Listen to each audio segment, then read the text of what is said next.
Salut tout le monde, salut les amis, salam alaikum. J'espère que vous allez bien, que vous êtes en forme et que vous êtes en bonne santé, que la paix et la miséricorde de Dieu soient sur vous. Bienvenue dans cette émission hautement spéciale. Émission dont je vais remercier évidemment Eric Montana et toute son équipe parce que là, on va vraiment parler d'un sujet qui est hyper sensible, qui concerne la dissidence, la résistance et globalement toutes les questions ou toutes les aberrations que vous pouvez avoir. Parce que vraiment, des fois, c'est des aberrations et vous allez voir comment il faut prendre beaucoup de hauteur lorsque l'on traite des détracteurs, lorsque l'on traite de ce que l'on voit sur les réseaux.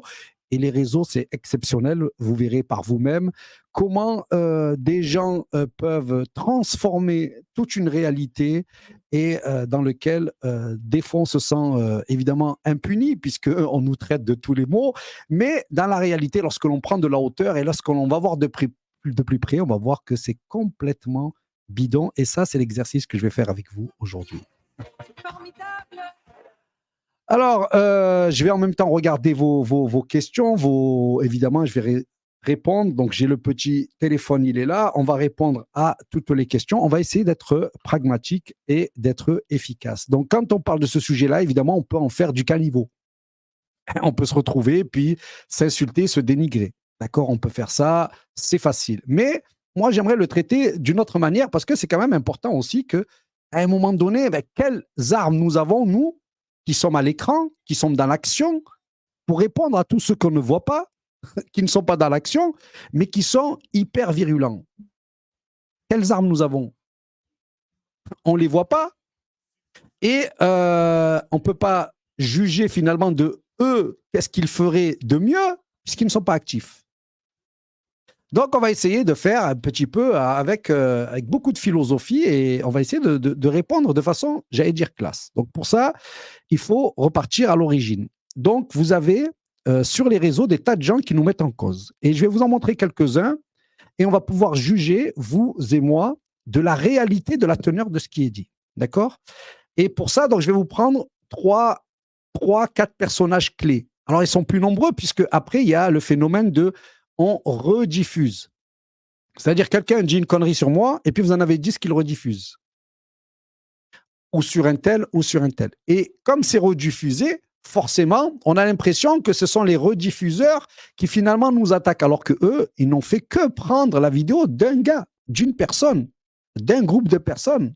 Et que ça n'a rien à voir finalement avec tout un tas de gens qui seraient contre nous. C'est juste la facilité des réseaux. C'est en un clic qu'on peut évidemment faire transporter ces vidéos vers d'autres publics, d'autres sphères, donnant l'impression que nous sommes attaqués par des tas de gens. Mais en vérité, vous allez voir, c'est complètement bidon. Donc, je vais revenir sur, grosso modo, il y a des attaques autour de Table 700, il y a des attaques autour des escroqueries, il y a des attaques autour de combos pour le système, pour l'État, il y a des attaques un peu variées, il y en a même des très farfelues, vous allez voir, vous allez l'entendre de vos propres oreilles, et on va essayer évidemment, tout en prenant du bon temps, parce que moi, ça me fait rire. Alors, je ne sais pas pour vous, moi, ça me fait rire. Moi, en tout cas, j'ai beaucoup rigolé des détracteurs, parce que c'est évidemment, nous, on connaît la vérité, et puis on sait ce qu'on a subi pour avoir fait tout ce qu'on a fait. Mais c'est la réalité du jeu, et donc on va commencer par ça. Donc là, vous avez un monsieur qui fait une vidéo, je ne sais pas comment il s'appelle, je vous laisse écouter. Donc évidemment, la mise en scène est au top. Hors série, il était 700 à table. Bonsoir à toutes et à tous. Alors ce soir, un hors série très spécial que je n'en ferai pas pour une vidéo que je n'avais pas envie de faire à la base, qui va être longue, compliquée. Donc en gros, qu'est-ce qu'il nous dit ce bonhomme? Donc il arrive et il va nous parler d'une réalité dans la complosphère, c'est-à-dire qu'au fond, nous sommes tous des gens qui vont bosser ensemble pour vous amener à la perdition. Et plus ça va descendre, plus ça voilà. va sortir. Donc si je pourrais résumer comme ça. Donc l'objectif en fait de cette vidéo, c'est de montrer tout un tas de personnages, de montrer des vidéos, d'accord, et de faire en sorte que ces personnages, à la fin de la fin, vont être vus comme des personnages qui sont venus ici pour bousiller la résistance et pour faire du mal, en fait, à vous, citoyens, qui êtes engagés contre un petit peu ce système. Donc là, dans cette vidéo qui dure 2 heures, à un moment donné, il est cité mon nom. C'est-à-dire que moi aussi, je fais partie de ça. C'est-à-dire que je suis dans tout ce cercle. Et ce gars-là, il va faire un truc incroyable. Il va nous sortir une frise. Et dans cette frise, que vous allez voir, il va mêler des choses extraordinaires. Donc là, vous voyez, ça, c'est sa frise. L'objectif de sa frise finale, c'est de dire, au fond, que tous les gens que vous avez ici, ce sont des gens mauvais qui travaillent pour la dissidence. Et là, vous allez y reconnaître à peu près tout le monde. C'est-à-dire, vous allez voir du Francis Lalanne, du Christian Cotton. Alors, Christian Cotton, c'est celui qui a déposé plainte contre Macron, contre Brigitte Macron, par rapport à son identité. C'est celui qui, en ce moment, mène une plainte contre ces gens-là. Vous allez voir des noms que vous connaissez, Mourad El Attab, vous allez voir Emmanuel Dallès, Jean-Noël Mendy, Abdel Zahiri, Richard Boutry, vous allez voir Florian Philippot, Martine Vonner, Ivan Bachot, Étienne Chouard, vous allez voir Jean-Marc, vous allez voir Christophe Chalençon, Tony Labat, Bernard Claudel, Éric Montana, il est là aussi, Éric Lemaire, Doc, Roche Square. Vous allez voir Claude Janvier, Nina, donc ça c'est tout ce qui est l'équipe autour de TVADP.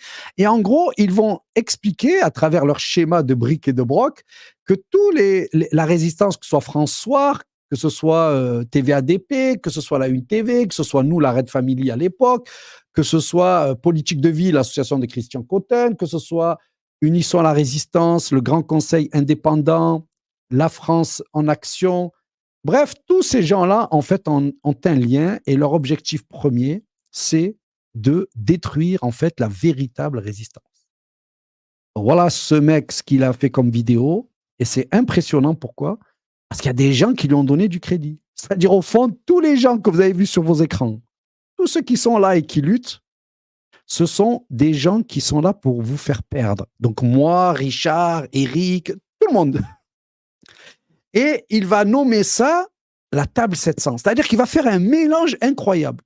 C'est-à-dire qu'il va mélanger un mouvement qui s'appelait table 700, dont je vais vous en parler après, avec une réalité du paysage politique de la dissidence. Ceux qui sont contre le système, que ce soit la vaccination, que ce soit la 5G ou que ce soit la façon politique, démocratique de fonctionner de ce pays. Donc, en gros, dans ce tableau, il n'y a que les gens qui glandent rien qui n'y sont pas. Voilà, dont lui d'ailleurs. Par contre, tous les autres, ils y sont. Et si on regarde un peu plus près, vous allez retrouver du Jean Lassalle, je ne sais pas ce qu'il fout là-dedans, vous allez retrouver du Debout la France, du Olive avec TPMP, parce que, en gros, tous les gens qui sont là-dedans sont des gens, de toute façon, du système ou des organisations politiques et que, en gros, on est mêlé dans un gros millimélo. Donc, ça a été le point de départ, je pense, mais qui était tellement ridicule que moi, je n'y ai pas répondu. Qu'est-ce que tu veux répondre à ça? On est tous des salauds et on travaille tous pour Macron ou pour le système ou pour je ne sais qui. Bon, tu laisses le mec. Bon, j'ai laissé passer. Et puis, j'ai commencé à voir des gens dans les commentaires nous dire table 700, etc. On commençait à être interpellés dans les commentaires. Ah ouais, tu fais partie de table 700, etc., etc., etc. Je dis oui, mais attendez, c'était quoi le problème? Alors, moi, je faisais partie de Table 700. Moi, j'ai fait des vidéos, carrément. J'ai fait des interviews, des vidéos, et j'y étais depuis la base. C'est-à-dire, il y avait une personne, et après, il y avait moi, Sylvain, que je salue, et 2 autres personnes de la brigade d'Icrim, dont je ne vais pas dire leur nom. Donc, on était 5 autour d'une table. Les gars, il faut qu'on unisse là. Moi, on est venu me dire, il faut unir les forces. Je dis, il n'y a pas de problème. Moi, je suis pour l'unité, moi, de toute façon. C'est ce que font tous les militants de terrain. Ils cherchent l'unité, la plus possible, la plus large possible. Donc, on nous a vendu un concept d'unité. Moi, j'ai dit oui. Et je suis rentré dedans. Mais pour les gens qui n'y étaient pas, comme ce monsieur-là, il nous a sorti un bric-à-brac. Et à la fin, il a fait ce tableau-là. Donc, tout le monde est table 700. On ne sait pas ce que ça veut dire. Mais sous-entendu que tout ça, c'est autour d'un projet presque mafieux. Hein, c'est là, On veut bousiller la résistance ou on veut bousiller des choses. Et là, ça va plus. Là, ça va plus et du coup, ça nous fait, à nous, ben, ça nous fait réagir et on va essayer de réagir de la meilleure des façons en étant les plus factuels possibles. Alors moi, je tiens à dire que je ne suis pas un menteur déjà. Je suis connu pour ça. Je ne suis pas un menteur. Je dis les choses et je n'ai pas peur de les dire. Voilà. Mais mes détracteurs et les gens face à qui j'étais avant, c'était Cohn-Bendit, c'était Caroline Fourest, c'était Darmanin. Donc, je ne vais certainement. J'avais le mouvement, tout le mouvement sioniste que vous connaissez, Balance ton antisémite, Conspiracy Watch, etc. Donc, moi, quand je viens et que je vous dis, j'ai pas peur de parler de lui ou d'un tel, il faut vraiment que vous le pensez parce que il n'y a pas plus vrai que ça. Et tous les gens qui vous connaissent, qui me connaissent ou qui m'ont côtoyé, ils savent que Abdel, lui, flippe pas, lui. Donc, je ne vais pas m'amuser à vous mentir pour je ne sais quelle raison. Je vais vous dire ce que moi, j'ai vécu, comment je l'ai vécu, et ensuite, vous en faites ce que vous voulez. Mais au moins, ça réglera une bonne fois pour toutes le problème. Donc, vous avez ce mec qui a fait cette frise, qui a fait ce torchon-là, et il a fait une vidéo. Et c'est pas tout. On va commencer par le départ. Est-ce que c'est le seul? Non. Je vais vous montrer quelques-unes, par exemple, des choses que l'on m'a reprochées alors que j'ai été expulsé. Et vous verrez pourquoi après. Et vous verrez entre les détracteurs et les raisons pour lesquelles j'ai été expulsé. Puis vous vous direz vous-même, est-ce que je suis fou ou pas? Donc je vous montre par exemple des détracteurs. Donc là, nous sommes sur le réseau TikTok. De toute façon, ce serait bien qu'il montre, s'il a le courage, de mettre à disposition les 300 pages de son procès et la conclusion de son procès. Donc écoutez ces gens ce qu'ils vont dire de moi. Mais il ne le fera pas. Ils montrent toujours la même page, le même extrait. C'est pas lié à des violences conjugales ou Non, il y a eu des viols, il y a eu des viols, il y a eu des avortements, il y a eu de l'escroquerie, il y a eu un homicide et surtout, le fait que, comment on appelle ça, comme elle disait, franchise, d'avoir trop ouvert ça. Alors, pour ceux qui n'ont pas entendu, donc j'ai été expulsé, il y a eu des viols, il y a eu des avortements, je ne savais pas que c'était un crime, il y a eu des viols, il y a eu des avortements, il y a eu de l'escroquerie et sur un homicide, et surtout, j'ai trop ouvert ma gueule. C'est-à-dire que normalement, quand tu dis et surtout, quand tu as fait viol, homicide et tout ça, tu t'attends à. Il a mangé des gosses. En général, c'est ça, quoi. Non, et il a ouvert trop sa gueule. Tu sais, c'est le monde à l'envers. Mais c'est bien ce qui a été dit sur moi. Donc, vous l'entendez bien. Des gens qui disent qu'ils ont eu accès à mon dossier, ce qui est complètement faux, et qui racontent ça. Pour que les gens puissent lire. Mais il ne le fera pas. Au début, donc, ils vont dire que je tapais ma femme. C'est pas lié à des violences conjugales ou Non, il y a eu des viols, il y a eu des viols, il y a eu des avortements, il y a eu de l'escroquerie, il y a eu un homicide et surtout, le fait que, comment on appelle ça, comme elle disait, franchise, d'avoir trop ouvert sa gueule. Il a cru qu'il était intouchable avec une carte de séjour. Il travaillait pour ces gens-là. Il travaillait pour ces gens-là. Oh la folie totale, quoi. Je travaille pour ces gens-là et ceux qui m'expulsent. Donc ça, j'ai eu droit tout le temps. Toute ma vie de militant, j'ai eu le droit à la jalousie, à la calomnie, à ces trucs-là. Donc forcément, petit à petit, quand on arrive là où j'en suis, c'est-à-dire après 27 ans d'engagement. Enfin, moi, j'ai commencé, j'avais 16 ans. Mon prof, Monsieur Mandine, le mouvement AJC Rêver, et vous pouvez aller voir n'importe qui sur Avignon, n'importe qui, vous allez lui dire Abdel Zahiri, il va vous dire, il était petit déjà, il était en couche-culotte, il était déjà dans l'action. Donc 16 ans, le début de mon engagement. 18 ans, je suis président d'une association pendant 18 ans, AJC Rêver. Alliance de la jeunesse contre le racisme, l'exclusion et la violence. Et je vais mener des centaines et des centaines d'événements, déjà rien qu'autour des quartiers populaires, etc. Ces événements dont la plupart, je les ai en vidéo. Donc, moi, j'arrive devant vous, je vais faire un peu le bouffon, mais je peux. Parce que je n'ai pas fait 2 mois de militantisme et je n'ai pas fait du blabla. J'ai été engagé, mais vraiment engagé au sens le plus déterminé que tu peux avoir. Donc, j'ai des gens qui arrivent et qui nous disent, encore une fois, nous sommes je ne sais qui, nous sommes je ne sais quoi. Moi, je prends la lotte. Donc là, vous avez cette personne qui dit, j'ai fait un homicide, donc j'ai été viré parce que j'ai fait un homicide, j'ai été viré parce que j'ai des viols, etc. Alors que normalement, tu vas devant un tribunal. Je rappelle que moi, je suis passé devant un tribunal, que j'ai gagné. Avis défavorable. Donc, vous verrez à la fin, évidemment, entre les détracteurs de Internet et le ministère de l'Intérieur, donc avec la DGSI, ce qu'ils disent sur moi, ce qu'ils disent sur eux, c'est complètement l'inverse. C'est-à-dire qu'eux, ils vont dire que je suis un sioniste, alors qu'eux, ils vont dire je suis un anti-sioniste et du coup, je suis un antisémite. C'est-à-dire l'inverse, carrément. Eux, ils vont dire que je suis un franc-maçon et le système, il me vire parce que je suis anti-franc-maçon. Et c'est là où tu te dis, c'est tellement aberrant. Mais oui, c'est aberrant. C'est pour ça qu'on a déjà fait cet exercice 100 000 fois.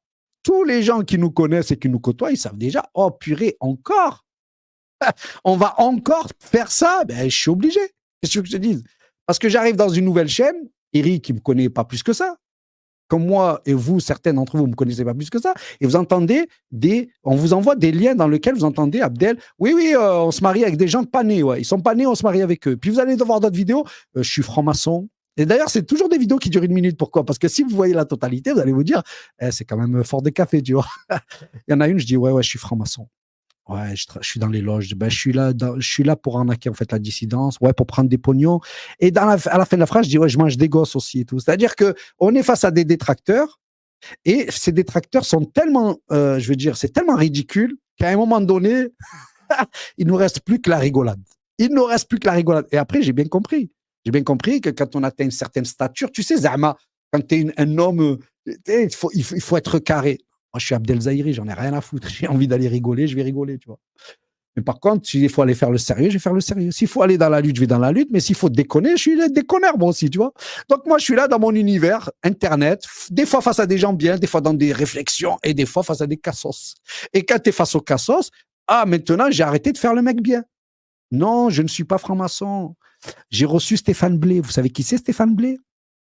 Stéphane Blé, c'est un mec qu'ils ont même jeté du 5e étage. Stéphane Blé, lui, il venait dans mes émissions, j'en ai fait beaucoup avec lui, dans lequel on dénonçait tout ce mouvement-là. Et pas que moi, il a allé chez beaucoup de gens d'ailleurs. Donc, c'était un ancien franc-maçon du 33e degré qui vient et qui nous raconte toutes ces saloperies qu'il y a derrière la franc-maçonnerie. Nous, on est là tout le temps, on parle d'eux, on les accuse, mais quand même, tu as des gens qui disent qu'on est des francs-maçons. Après leur avoir dit 1 million de fois, mais vous êtes fous les gars ou quoi? Je suis pas franc-maçon, mais qui en ont rien à faire parce qu'on a affaire au débile du débile de TikTok. Alors déjà, les autres réseaux, c'est débile, mais alors TikTok, c'est x2, tu vois, parce que la neurochimie, la dopamine et tous ces trucs-là, ça monte tellement à la tête que ça les rend complètement shootés. Donc, des fois, tu arrives et tu dis, oui, je suis franc-maçon. Ouais, je vous ai menti, je suis franc-maçon, je travaille dans une loge et tout, etc. Ouais, je suis contre la Palestine. Ouais, non. Parce que c'est dans la vidéo, ils disent que juste, je suis franc-maçon. Ils vont pas jusqu'au bout, parce que au bout, tu aurais compris que c'était n'importe quoi, tu vois. Donc, j'ai eu affaire à des gens comme ça, et ça a été repris par certains détracteurs, dont j'ai fait face. C'est-à-dire, à part Lou Divergent que vous allez voir ici, que je ne connais pas particulièrement, dont je n'ai rien contre ce bonhomme, même s'il a fait une vidéo contre moi, moi, j'ai rien contre lui. Mais à part ça, je veux dire, tous les autres, je les ai confrontés.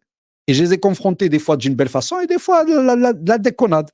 Et je vais essayer un petit peu de vous apporter quelques nuances là-dedans. Donc là, vous aviez ce premier phénomène. Donc, j'ai tué des gens, j'ai violé des gens, etc., etc. Donc, vous pouvez entendre ça. Voilà. Vous pouvez entendre tous ces trucs-là. Et si vous l'entendez, ben, vous saurez quoi faire la prochaine fois. Alors, vous aviez aussi Table 700. Donc, je reviens à Table 700. Vous avez beaucoup cette critique de Table 700. Donc, Table 700, moi, j'y étais dedans. Et je vais vous montrer une petite vidéo de ce que je faisais à l'époque. Donc là, j'étais en route. L'éternel recommencement. Donc, vous allez voir, j'ai toujours un casque, j'ai une épée normalement et tout ça, parce que Macron avait dit on est en guerre, donc j'étais en guerre. Et dans ce réseau, moi, j'étais journaliste et j'étais très en vogue. Il faut savoir qu'à l'époque, je faisais des centaines de milliers de vues. Ma meilleure vidéo en émission, c'est 913 000 vues. Voilà. Sinon, régulièrement, j'ai dépassé les 100 000 vues juste en finissant le live. C'est-à-dire, tiens, j'ai fini le live, il y a plus de 100 000 vues dans la vidéo. Je ne vous parle même pas des 6 jours, 7 jours, 8 jours, 10 jours après.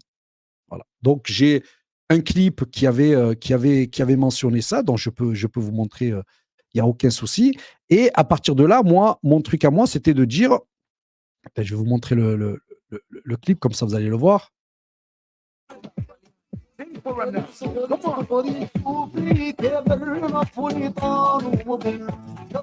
Donc, regardez bien les audiences que vous allez avoir en bas. 913 000 vues, 212 000, 62 000, 105 000, 106 000, 160 000. Bref, je faisais des émissions, je recevais des gens et j'étais très en vogue. Voilà, j'étais dans la lutte, j'étais sur les routes de France contre la vaccination, contre la 5G, et j'étais aussi face à tous les phénomènes de placement d'enfants, pédocriminalité. C'était mon credo. Donc j'ai reçu des gens que Eric connaît très bien parce qu'il les reçoit aussi, et j'ai fait mon petit boulot à moi de journaliste de Wish. Hein. Moi, je ne me prends pas au sérieux, journaliste de Wish. C'est-à-dire que moi, je n'ai pas fait d'école de journalisme ni rien, et tant mieux, puisque finalement, si vous me mettez face à des gens pour faire des interviews et vous mettez les gens de BFM, vous allez voir, vous allez préférer moi. Parce que c'est pas de bouffonnage, il n'y a pas de formatage. D'accord? Alors évidemment, je n'ai pas le métier, mais j'ai quand même fait plus de, si je prends tous les trucs, plus de 600 interviews. Que ce soit à Avignon, au niveau local, que ce soit au niveau national et international. Donc, j'ai fait plus de 600 interviews et j'ai quand même un petit bagage derrière. Donc, j'étais en vogue et je reçois justement tout un tas de sollicitations, notamment cette table 700. Donc, la table 700, ben moi, écoutez, moi, c'est pas un problème. J'ai un monsieur qui vient me voir et il me dit, Abdel, il faudrait qu'on s'unisse. Je suis d'accord. Et c'est lui qui a amené le concept de table 700. Et quand j'ai demandé, c'est quoi table 700 ? L'intelligence artificielle a dit que si on mettait 700 personnes influentes autour d'une table, dans une dynamique, on pourrait renverser les choses. Bon. J'en ai tellement rien à foutre du nom que tu peux l'appeler table volante. J'en ai rien à foutre. Donc, il n'y a pas de problème. Table 700. Et on va faire le job. Quel est le job ? C'est d'aller voir des gens et essayer de unifier. Et moi, mon boulot, moi, c'est en tant que journaliste, je rends des comptes de tout ça. Donc, il y a des gens dedans de tout. Il faut imaginer que vous avez des associations, des mecs individuels, des groupes, etc., etc. Donc, vous avez des gens que vous allez trouver farfelus et vous avez des gens que vous allez trouver bien. Parce qu'il y a beaucoup de gens. Donc, moi, j'ai eu la chance d'en faire partie pendant pas longtemps, puisque je vais en sortir, et je vous dirai pourquoi je suis en sortie.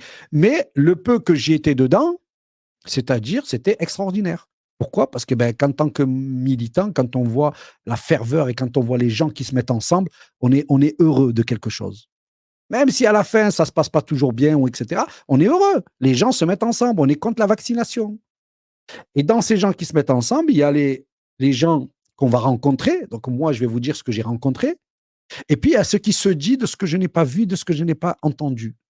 Donc ça, je le laisse aux autres de s'expliquer là-dessus, mais en tout cas, pour ma part, qui était une des personnes, dès la base, faisait partie des 5 personnes qui étaient dedans, 2 personnes de la brigade du crime, vous aviez 2 autres personnes et moi, qui fait partie des personnes qui vont essayer de mettre en place, de faire converger tous ces gens-là. Moi, j'avais un mouvement qui s'appelait la Red Family, mais à l'intérieur de Table 700, chacun venait en fait avec son mouvement, etc. Donc moi, j'arrive avec un mouvement qui est fort de plusieurs milliers de personnes. On est contre la vaccination, on fait des tracts, on fait des tours de France, on est hyper connu, on est hyper médiatisé, on est présent dans toutes les manifs de France avec nos tracts, etc. On est bien. Mais il y a d'autres gens aussi qui sont pas comme nous et qui veulent faire quelque chose. Vous avez un, par exemple, qui s'appelle André. Il est souvent attaqué, André. Pourquoi ? Parce qu'André, il a une histoire un peu fantastique. Hein. Bon, après, vous y croyez pas. C'est pas le plus important. Hein. Donc, ce gars-là qui a vu la Vierge et qui pense qu'il a une mission, je vais être confronté face à lui, en plénière, filmé. D'accord ? Donc, on va filmer une plénière. Il est contre la vaccination, contre la 5G, etc., contre le diable, le satanisme, etc., tout comme nous. La particularité, c'est que moi, par exemple, qui suis musulman, moi, je sais déjà qu'il n'y a pas, à part Jésus qui va revenir, il n'y a pas de gens qui seraient divins parmi nous. Donc, au début, j'ai cru qu'il se prenait pour Jésus. Je lui ai dit, écoute, moi, à part ton truc, si tu te prends pour Jésus, ça, tu te le gardes pour toi. Il m'a dit, non, je ne me prends pas pour Jésus. C'est là que j'ai compris l'histoire, grand monarque, etc., etc. Mais sinon, il n'y avait rien, je veux dire, d'affiliation. Et pourtant, aujourd'hui, mais évidemment, on vous dit ça des mois, des années plus tard, parce que là, ce que je vous parle, c'était en 2022. On vous dit ça des années plus tard. Pourquoi ? Parce que la mémoire, elle est partie. Les gens concernés, la plupart, ils ne sont plus là. Et du coup, c'est le fantasme des réseaux qui tourne. Tout un tas de gens qui n'ont jamais connu Table 700, qui ne connaissent rien à ça, qui n'ont jamais rien vu, qui viennent nous expliquer en fait ce que c'est que Table 700. Mais cousins, on y était, nous, dedans. Il ne va pas m'expliquer là où on était. Et donc, dans ces explications, vous avez un monsieur qui s'appelle Lou Divergent. Donc là, c'est la vidéo de Table 700. Donc, dans cette vidéo-là, ben, vous regardez. Un mouvement solidaire, fraternel et en même temps déterminé. Donc, Sylvain, pas étonnant de le retrouver dans Table 700. Alors, Voilà. Sylvain, on va commencer par cette question. On veut créer un mouvement déterminé, c'est bien ce que l'on dit, un mouvement unitaire, solidaire. L'éternel recommencement, l'épreuve de Dieu ultime jusqu'au bout.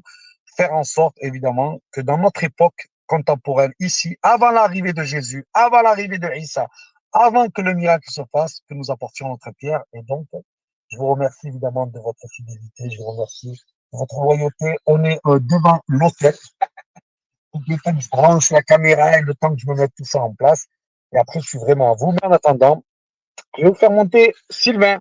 Alors, Sylvain, il est, lui, dans la... Voilà. Et là, je vais vous montrer justement les personnes. Donc, Sylvain, c'est lui. Voilà. Il faisait partie des 5 personnes qui, pendant des semaines, c'était nous. Donc, il y avait Sylvain, il y avait Gérard Camberlin, le créateur de tout ça, c'est-à-dire c'est lui qui est venu me voir. Il y avait d'autres personnes qui sont venues bien après. Par exemple, vous avez Christian Cotten, il n'était pas au départ. Ça fait partie des personnes qui ont rejoint la Table 700. Donc, Christian Cotten, c'est celui qui a déposé plainte contre Macron. Et franchement, qu'est-ce qui s'est passé? Eh ben, il s'est passé que lui, on lui attribue tous les qualificatifs que tu peux. Voilà. Faisant partie d'une secte, machin, etc. Bon, en tout cas, lui, il a été dans tous les mouvements anti-pédocriminalité, et dans les mouvements depuis des années, depuis plus de 30 ans. Donc, ils peuvent lui dire ce qu'ils veulent. Je connais Internet et je connais la réputation, les rumeurs que l'on fait sur Internet. En tout cas, moi, lui, on a des désaccords comme avec certains. On a des désaccords sur plein de choses. Et notamment, il nous avait dit une fois, lui, c'est un pro-secte.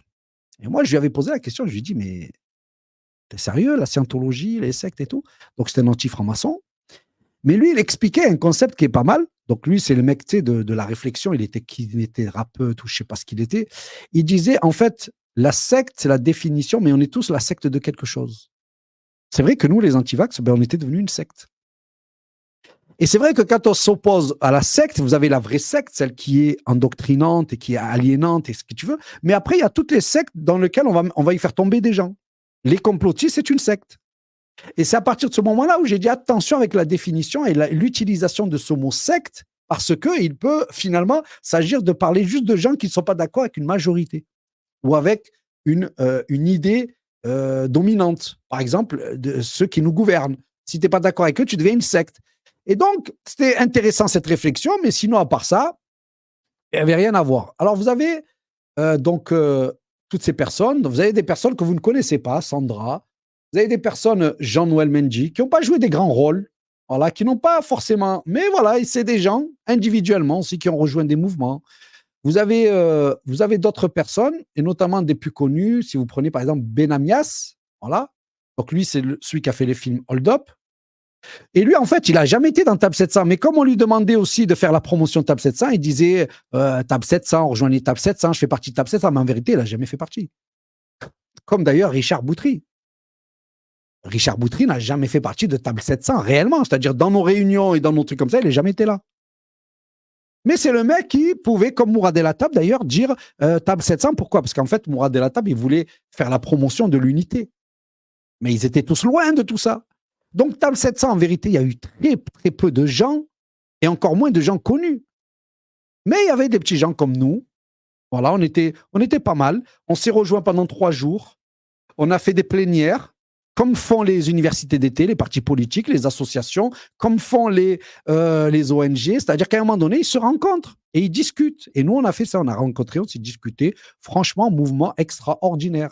Jusqu'à maintenant, ça a toujours été une déchirure, le fait que cette unité, elle s'est cassée la gueule. Mais on ne va certainement pas, pour faire plaisir aux gens, aller raconter que c'était pourri tout. Non, c'était plein de gens comme vous et moi, où on se met ensemble et on essaye de trouver une alternative. Et puis après, il y a les coulisses. Alors les coulisses, ça vous n'êtes pas forcément dessus. Moi, en tout cas, sur ce qui a été de ma personne, moi, j'ai été la première personne à partir de Table 700. Et j'ai expliqué mon raison de mon départ, et je peux le réexpliquer 1 million de fois. Donc, Table 700 était un mouvement qui n'était pas du tout franc-maçon, qui n'était pas du tout sectaire, et qui n'était rien du tout. dans ce que nous avons vécu avec les gens dont je vous ai montré juste avant, c'est-à-dire tous ces gens-là qui, eux, venaient tous d'un horizon différent. On ne se connaissait pas tous dans le sens de la profondeur. C'est-à-dire, moi, quand ils arrivent, on se rencontre, tous ces gens-là. C'est pas qui ils sont, ni rien. Et petit à petit, on se découvre et on apprend un peu à aller vers ensemble.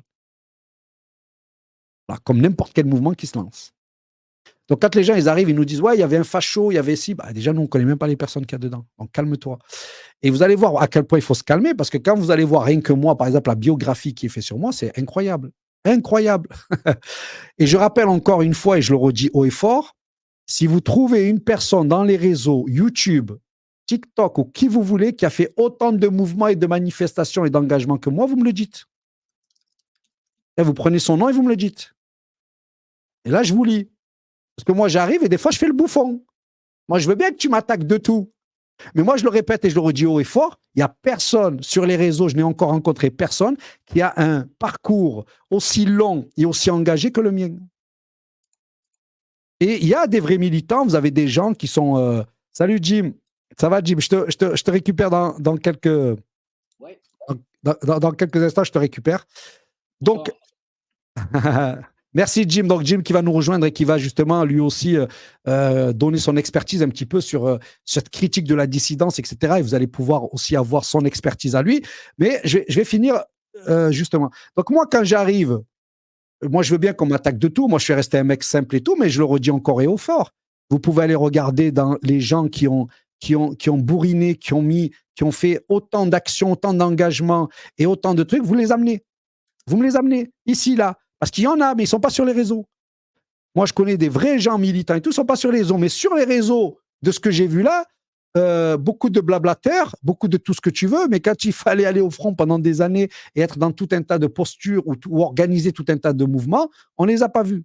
Donc, ce mouvement Table 700 était un mouvement qui, à la base, de ce que j'en ai compris moi, était là pour unifier les gens. J'y suis allé et je suis parti pour une simple et bonne raison, c'est qu'à un moment donné, une des personnes m'a dit qu'il y avait des francs-maçons qui voulaient nous rejoindre pour détruire Macron. Et je vous jure, vous savez, on est en plein Ramadan et c'est d'ailleurs l'heure où je vais prendre une date parce que là, je dois rompre le jeûne. Donc, je vous jure en plein Ramadan que je ne vous mens pas. Et ça ne veut pas dire qu'ils étaient dedans. Ça ne veut pas dire que Table 700 était franc-maçon. Il n'y avait pas tout ça. Vous allez voir que Table 700 a fait l'objet de toute la cellule antiterroriste et que des gens ont été arrêtés et interrogés pendant plus de 5 heures par justement la DGSI. Donc on n'était pas du tout des francs-maçons ou des gens du système. Ça, c'est des conneries qui vous racontent ça. Mais quand on est venu me voir et qu'on m'a dit qu'il y avait des francs-maçons qui voulaient nous rejoindre, j'ai demandé j'ai dit, moi, je veux voir ces gens-là. On m'a répondu que tu ne peux pas les voir. Alors, j'ai dit, si je ne peux pas les voir, je ne resterai pas. Et c'est ce que j'ai fait. Quelques semaines plus tard, ne voyant pas justement cette opportunité de voir qui étaient ces gens-là, je suis sorti. J'ai un nombre incalculable de témoins. L'ancien président des alerteurs qui allait dans les réunions à ma place, puisque moi, j'avais pris déjà une première posture de fait de me retirer des réunions et des choses comme ça. Et il y avait une autre personne qui était la trésorière du groupe. Donc, on avait des personnes dedans. Vous allez voir plus tard, Jean-Noël Mendy, dans une vidéo dans laquelle je suis face à lui, il dit oui, Abdel est parti. D'ailleurs, on lui reproche de ne pas nous avoir dit qu'il y avait des francs-maçons. Moi, je ne dis pas qu'il y avait des francs-maçons, je dis qu'il voulait rejoindre. Et je suis parti à partir de là et j'ai fait ma route. Donc, moi, j'ai quitté Table 700 il y a à peu près, pareil, 2 ans. Hein, j'y suis rentré dedans et on va dire 2 mois ou 3 mois peut-être après, j'y suis parti. Mais la raison, c'était que des francs-maçons voulaient détruire le système, ils voulaient nous rejoindre et moi, j'ai dit non. J'ai appris plus tard d'ailleurs paraît-il que dans ces francs-maçons, ça serait l'équipe autour de Jean Lassalle, le député Jean Lassalle. Bon, j'en ai aucune idée si c'est ça ou pas. Je spécule pas là-dessus. C'était Jean-Noël Mendy qui avait dit ça dans une entrevue dans laquelle j'ai. Donc, quand les gens attaquent Table 700 pour dire que c'est des francs-maçons, ben c'est faux. Table 700 a été même, moi dans mon dossier, vous avez l'État qui parle de Table 700 comme étant une secte organisationnelle qui voudrait organiser une révolution armée. Donc, tous ces gens-là qui parlent, que ce soit Louis Divergent ou l'autre, là, ils ne savent même pas de quoi ils parlent. Ils sont allés reprendre des répliques de petits bouts par-ci, par-là. Ils ont essayé d'en faire une émission. Et évidemment, tu as le Tipeee et tu as le soutien. Il faut soutenir ces gars-là. D'ailleurs, je vous invite à les soutenir. Moi, je suis pour qu'on soutienne la résistance. Envoyez-leur de l'argent, envoyez-leur ce que vous voulez, parce que si ces gens-là, ils vivent en dénonçant les choses, etc., ben pourquoi pas nous les soutenir? Donc, moi, j'ai rien contre ça. Mais venir nous attaquer, nous, moi, Jim et tous ces gens-là, parce que sur des fantasmes, ça, c'est dégueulasse. Donc, est-ce qu'il y a des gens qui étaient dans Tab 700 qui sont venus? Non. C'est que des gens en dehors de Tab 700 qui ont fantasmé sur nous. Donc, je le redis une dernière fois pour que ce soit réglo. Table 700 n'était pas un mouvement de franc-maçon ou de je ne sais quoi. C'était un mouvement qui voulait faire dégager le système, le régime politique en place, le dégager comment? En réécrivant une constitution. Il voulait, c'était des rêveurs. Mais il était engagé dans la lutte contre la pédocriminalité, la ZEU, parce qu'ils avaient mis des espèces de cellules en place. Donc, si vous voulez, vous, être juste et honnête, ben, vous dites que Table 700, ben, c'est comme toutes les tentatives d'union, ça n'a pas marché, mais vous n'avez pas le droit de dire des choses qui sont complètement contraires. Donc, ils vous ont ramené le gars de François, Xavier, dans cette vidéo, il vous parle de Xavier, il n'a jamais été dedans. Donc, il y a tout un tas de fantasmes autour de ça, et ça n'arrive 3 ans après. C'est-à-dire que pendant le mouvement où tout le monde voyait Table 700, parce qu'on rediffusait tous Table 700, la vidéo, une des vidéos que j'ai faites qui a fait plus d'1 million de vues, c'est celle de Pascal Dunord qui explique la fraude, que l'URSSAF n'existe pas, etc. Ça, c'était Table 700. On n'a jamais eu de problème à l'époque. Mais 3 ans plus tard, on a des rigolos, parce qu'il faut dire la vérité. Et je ne parle pas de loup divergent et tout. Je parlais surtout de Radical et compagnie, c'est-à-dire des mecs qui ont essayé de surfer sur ça pendant des mois. Ça n'a pas marché. Et puis là, maintenant, tiens, on voit des gens qui nous sortent ça. Bon, écoutez, moi, si vous voulez rester dans l'idiocratie totale, ben, continuez à croire que Table 700, c'était une espèce de c'était rien du tout. Voilà, Table 700 n'a produit aucune action militante. Elle n'a produit aucun papier ou aucun je ne sais quoi sur lequel vous pouvez vous baser, puisqu'on était à la construction d'eux. Et quand je suis parti, quelques temps plus tard, vous avez des gens qui vont se faire arrêter par la cellule antiterroriste et qui vont être, pendant plus de 5 heures, ils vont être interrogés. Et vous avez de ces personnes-là, vous en avez 2 qui m'appellent et qui me disent, Abdel, on vient de sortir, on était dans les locaux antiterroristes et tout, parce qu'ils pensaient que Table 700 voulait créer une révolution armée. En fait, c'était ça le truc. Et vous savez ce qu'ils leur ont posé comme question? Ils ont été interrogés pendant 5 heures. Pendant plus de 3 heures et demie, qui est Abdel Zahiri? Où vous l'avez rencontré? Qu'est-ce que vous projetez de faire?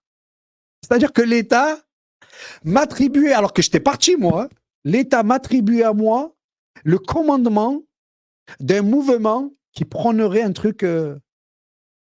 Tu te dis, mais pourquoi ils font ça? Parce que c'est complètement débile. Et en fait, c'est là où vous allez voir plus tard que ça fait longtemps que l'État essaye de m'attribuer tout un tas de choses comme ça pour me dégager et pour faire de moi un exemple. Sauf que j'ai jamais été dans la violence et j'ai jamais été dans les prises de quelle que soit arme ou quoi que ce soit. Donc là, vous avez Table 700 qui est finie, on n'en parle plus, elle n'existe plus en vérité.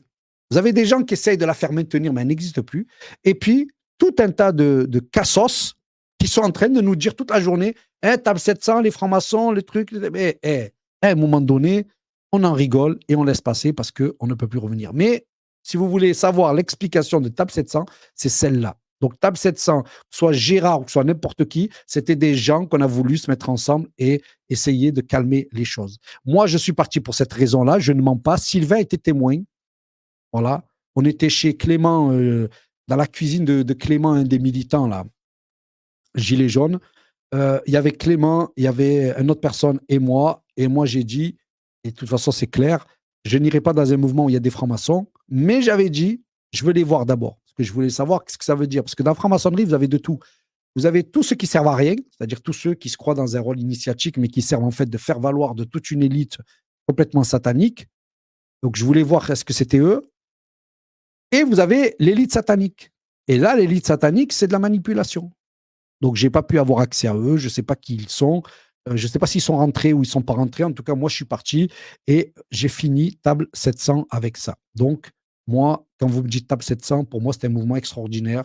On a vécu de super moments avec des gens de toute la France. C'était génial, mais ça n'a eu aucune conséquence militante. C'est-à-dire, on n'a pas pu aller au bout du processus et lancer un mouvement démocratique, actif, etc. Jamais eu d'action Table 700. Voilà. Donc ça, c'était le premier. Donc on va faire venir Jim. Salut Jim, tu es là? Ouais, je l'aurais mis en galère parce que j'ai fait un partage d'écran. Donc, tu as vu quand ça... ouais, je sais que tu vas galérer là, Eric. Alors attends, comment je peux te simplifier la tâche? Euh, je vais m'enlever de... Ouais, est-ce qu'il est là déjà, Jim? Je suis là. Ah, ça va, Jim? Comment tu vas? Et ça va très bien, ça va très bien. Je t'écoute parler là. Et, effectivement, alors merci d'abord Eric Montana, merci beaucoup. On ne se connaît pas, mais merci. Et merci Abdel.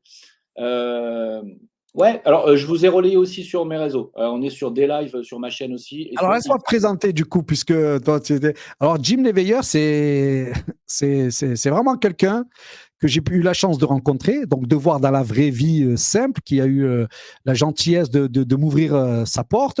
Et c'est quelqu'un qui est là depuis des années. Donc, ce n'est pas, la personne qui débarque d'un coup sur les réseaux. Donc, lui, je vais lui demander aussi son avis un petit peu sur, au fond, qu'est-ce qu'il pense de tout ce sabotage un petit peu du discours de résistance, c'est-à-dire que beaucoup de résistants se retrouvent dans des sauces incroyables, se retrouvent attaqués par beaucoup de gens, et notamment par des gens des fois que l'on ne connaît même pas. Et puis après, on ira un peu plus loin dans la discussion avec lui, s'il veut bien. Donc Jim, si tu veux bien, et je salue d'abord tout ton monde, parce que Jim, c'est quelqu'un qui brasse énormément de monde, c'est plusieurs milliers de personnes en live quand il fait des lives, donc c'est pas n'importe quoi. Et c'est quelqu'un qui a aussi la maturité et la compréhension de ce qui se passe. Et donc, c'est un plaisir de le recevoir. Et Eric, que vous connaissez très bien. Salut mon Eric, comment tu vas? Bienvenue Jim, je vais bien. Bien, merci Je beaucoup. fais juste une parenthèse. Moi, je suis trop vieux pour accorder de l'importance aux calomnies, aux ragots, à tout ce qui se raconte sur les réseaux. Moi, je dis toujours les chiens aboient, mais l'essentiel, c'est que la caravane passe. Par contre, évidemment, je suis toujours très embêté lorsqu'on met en cause des gens qui me sont proches, qui travaillent sur TBADP ou qui ne travaillent pas sur TBADP et pour qui j'ai de l'estime. Je me souviens d'une campagne de calomnie qui était tombée sur Richard Boutry il y a 4 ans, je crois, où on me demandait à moi de prendre position contre Richard et de dire oui, il n'y a que toi qui dis rien contre Richard. Moi, je n'avais rien à reprocher à Richard Boutry, qui a toujours fait preuve d'une grande transparence à mon égard. Richard a eu la gentillesse de me témoigner sa confiance en détaillant sa situation bancaire. Donc, ceux qui disaient que Richard Boutry nageait dans un océan de millions d'euros étaient des calomniateurs, des gens qui racontaient des conneries. Il m'a fallu un peu de temps pour dire aux gens, écoutez, si vous avez des choses à lui reprocher, soyez gentils, comportez-vous en adulte, asseyez-vous à une table, dites-lui ce que vous lui reprochez, posez-lui les questions que vous souhaitez lui poser et laissez-le s'expliquer et se défendre. Alors toi, Abdel, on te reproche d'avoir dit, et évidemment, les gens n'ont pas toujours la subtilité pour comprendre. Ils n'ont pas compris que c'était une provocation, que c'était ironique, que c'était sarcastique quand tu as dit « mais oui, je suis franc-maçon et je mange même des enfants à la fin du repas ». Ils ont vraiment cru que tu étais franc-maçon. Et puis quand tu es tombé sur ce type qui était anti-religieux et qui t'a dit, qui t'a questionné sur le Coran, je crois, j'ai pas vu la séquence jusqu'au bout, Ah, tout ça me fait rire. En me disant: «Mais alors, donc tu es d'accord pour que le Coran dise qu'on peut avoir des relations sexuelles avec un enfant et cetera?» Et toi, tu as répondu par une boutade, «Bah, oui», bon, et le type l'a pris vraiment au 1er degré. Donc, encore aujourd'hui, je le vois dans les commentaires, les gens disent, il y en a un qui est un fidèle de TVADP, qui s'appelle les 7 terres hexagonales, quelque chose comme ça, qui dit mais il l'a dit lui-même qu'il était franc-maçon. il n'a pas rajouté, il a dit lui-même qu'il mangeait des gosses au dessert. Bon, ben, lui, il prend au premier degré ce que tu as dit. Il est persuadé que tu as avoué être un franc-maçon. Alors, justement, j'ai préparé dans la suite, vous allez voir, en fait, je prépare et j'explique en fait le contexte. Mais ce qu'il dit, c'est vrai, c'est-à-dire qu'au bout d'un moment, quand on a affaire à des gens de mauvaise foi, par exemple, il ne vous dit pas qu'on était chez un gars qui, pendant plus d'un mois, était en train de dire qu'on était des voleurs, des francs-maçons et tout un tas d'autres saloperies comme ça. Et pendant un mois, en fait, je vais aller chez lui, je vais dire, mais n'importe quoi, arrête de raconter n'importe quoi. Je vais lui expliquer tout un tas, je vais lui montrer tout un tas de vidéos que je vais vous montrer à la fin. Et vous allez voir que c'était pas du tout ça. Et en fait, il voulait rien comprendre. Et au bout d'un moment, je leur dis, ouais, bon, c'est quoi, allez, c'est bon, je vous dis la vérité, je suis franc-maçon. Ouais, j'en ai rien à foutre de la Palestine, je me tape plein de gonzesses et je mange des bébés. Voilà. Donc, ça, c'était le premier prank que j'ai fait. Et on s'est régalé. Pourquoi? Parce que dès le lendemain, ils ont diffusé partout. C'est bon, Abdel a dit qu'il était franc-maçon et tout. Donc, du coup, moi, j'ai rigolé et tout. Et on a bien rigolé, nous, avec les amis, comme ça. Mais, en tout cas, tous ceux qui étaient sur TikTok, puisqu'on avait affaire à cette propagande anti-Abdel sur TikTok de la part de Tu quelques-uns. peux diffuser parce que cette terre insiste lourdement en disant que mais je vais lui je montrer. calomnie. Donc, Non, tu je peux vais pas lui montrer, là. diffuser la vidéo où tu dis que tu es franc-maçon. Alors, la vidéo que je suis franc-maçon, tu vas me laisser 2 minutes, je vais te la trouver. Moi, j'ai la vidéo où je dis, par exemple, celle-là, là. Vous allez voir. Voilà, celle-là. Dans Ouais. une société Entre islamique, tout ce que Dieu dit, c'est très bien. Voilà. Donc, marier un nourrisson. Tout, marier quelqu'un qui n'est pas né. Si Dieu, il a dit, marie quelqu'un qui n'est pas né. Donc là, déjà, quelqu'un qui réfléchit 2 secondes, il voit dans une société, n'importe quel croyant, allez voir n'importe quel croyant, ce que Dieu va dire, est-ce que tu remets en cause ce que Dieu dit? Si le mec, il te dit, je remets en cause Dieu, c'est qu'il a rien de croyant, lui. Je sais pas, Jim, un croyant qui dit, là, Dieu, il décolle, c'est un croyant, ça? Donc ça, c'est n'importe quoi. Donc, je suis face à un mec qui s'appelle Ali Babal. Donc, je vous avais préparé aussi dans le projet. Donc, qui est ce gars Ali Babal? Il faut savoir qui sont ces gars-là. Ce sont des gens qui font des lives toute la journée pour s'attaquer à l'islam, aux musulmans. Toute la journée. Et donc, je vous ai préparé son site que vous pourrez aller voir vous-même. Comme ça, vous n'allez pas dire que ce n'est pas vrai. Et dans son site,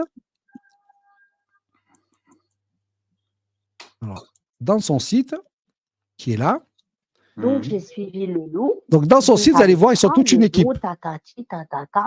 Oui, il faut prendre une forêt, on met des loups, on se fait violer, on nique tous ensemble. J'ai pas. Donc, ça, c'est le fameux loup divergent qui a fait des vidéos contre nous. Je vous montrerai après qu'il y a aussi des gens qui ont fait des vidéos encore plus graves que moi. Mais revenons à ce que je vous disais. Donc là, vous avez toute une équipe. Ali Babal, Cassius Ledi et tout un tas d'autres gens que ce qu'on appelle les apostats. Donc, ce sont des gens qui font des lives toute la journée pour s'attaquer à l'islam. Toute la journée. Je vous montre un exemple dans cette vidéo-là. Qu'est-ce que tu penses de elle habillée comme ça? Donc, elle met un foulard, d'accord, avec la poitrine bien ouverte. Elle met un foulard, une jupe, et elle va dans la rue et elle fait tout un tas de ce qu'on appelle des micro-trottoirs. En France? Ouais, en France. Donc, elle va et elle n'arrête pas de dénigrer sur son truc la religion musulmane toute la journée. La religion musulmane et ça, et elle n'est pas toute seule. Vous avez une autre personne à côté qui est elle aussi apostat, qui s'appelle Adelaxia et qui passe sa journée à faire ça. Et ça prendrait des heures. Alors là, ça m'intéresse. Donc, moi, je suis face à ces gens-là. Et moi, quand je suis face à ces gens-là, j'ai bien compris le ridicule de ces gens-là. Donc, ils sont anti-chrétiens, ils sont anti tout ce que vous voulez. Anti-chrétiens, anti-musulmans, anti-religieux. Et ils passent leur journée à dire aux Français, attention, les religions, l'islam, la chrétienté et tout, ils veulent vous pragmatiser. Donc, ils appellent ça pragmatiser. Ça veut dire qu'ils veulent vous tuer, ils veulent vous exterminer, ils veulent marier vos enfants, il y a tout ça. Donc, moi, quand je suis face à eux, qu'est-ce que je fais, notamment à lui? Au bout d'un moment, puisque ça fait plusieurs fois qu'on se rencontre dans des lives, au bout d'un moment, il me dit, tout ce que Dieu il dit est vrai, je le maintiens fort. Tout ce que Dieu dit pour notre communauté, aucun musulman ne le remet en cause. Donc là, maintenant, il parlait des mariages de jeunes. Et là, il essaye de faire croire que c'est un truc propre à la religion. Sauf que si je demande aux personnes, quand est-ce que, à la Révolution française, donc la Révolution française, c'est en 1782, quel était l'âge du mariage pendant la Révolution française? Est-ce que quelqu'un ici peut me répondre? quel était l'âge? Je crois que c'était 13 ans, mais je suis pas sûr. Exactement, en septembre, c'est passé à 13 ans, mais c'était 12 ans. Bon, ben, C'est-à-dire l'âge était 12 ans. Nous sommes au 18e siècle, l'islam, c'est au 7e siècle.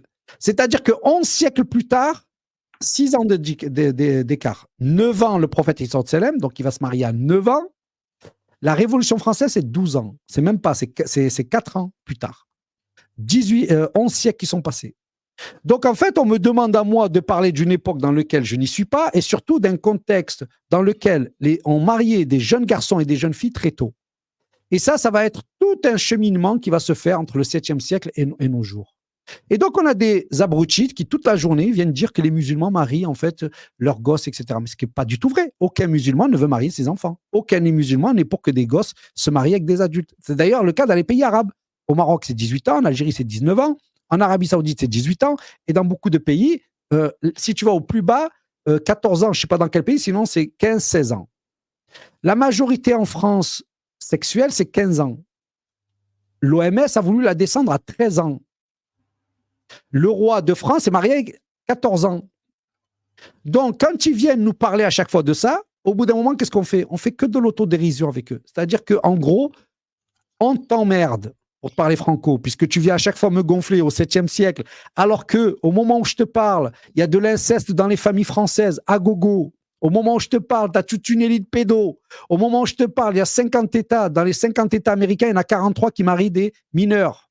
43 sur 50. Dans les 43, tu en as une dizaine qui marient des enfants de moins de 10 ans. Donc, ces gens-là qui nous font croire qu'ils luttent contre la pédo en s'attaquant à l'islam, moi, je les ai confrontés, je leur ai dit, OK. Donc, j'ai été face à Jack le Fou, leur plus grand. Jack le Fou, donc tu es contre la pédo, oui. Explique-moi, c'est quoi Epstein? Il me dit, c'est quoi Epstein? Ah, il n'y a pas une élite qui se tape des gosses? Il me dit, ah non. Il n'est pas au courant. Il n'est pas au courant qu'il y a une élite qui se tape des gosses dans la société sans Dieu. Dans le monde où il n'y a pas de Dieu, il n'est pas au courant de ça. Donc, qu'est-ce qu'on a fait au bout d'un moment? Eh bien, au bout d'un moment, on a compris que ces gens-là n'étaient pas du tout pour la lutte contre la pédo, puisqu'ils n'y connaissent rien. Et eux, tous de leurs propres paroles, disent on n'a jamais fait de mouvement. Ils ne sont pas pour les femmes, le droit des femmes, c'est connerie. Quand je leur ai demandé est-ce que vous luttez pour une association féministe, etc., ils ont tous dit non. Donc, au final, nous avons tout un tas de bouffons qui gagnent de l'argent parce qu'ils gagnent énormément d'argent et c'est ça, en fait, le nerf de la guerre. C'est que tous ces gens-là font des vidéos, qui font des vues, qui ensuite gagnent de l'argent et c'est sur ça que se joue. Donc, vous avez à la fois Ali Babal et vous avez à la fois tous ces gens-là. Donc, moi, au bout d'un moment, eh bien, quand je suis face à eux, je n'ai que du mépris. Donc, quand je suis face à lui, je dis oui, on peut marier des gosses, même s'ils ne sont pas nés. C'est-à-dire, il n'est pas né, je le marie. Oui, on peut tout faire. On peut tout faire. Et c'est une manière, en fait, de dire qu'avec ces gens-là, il n'y aura plus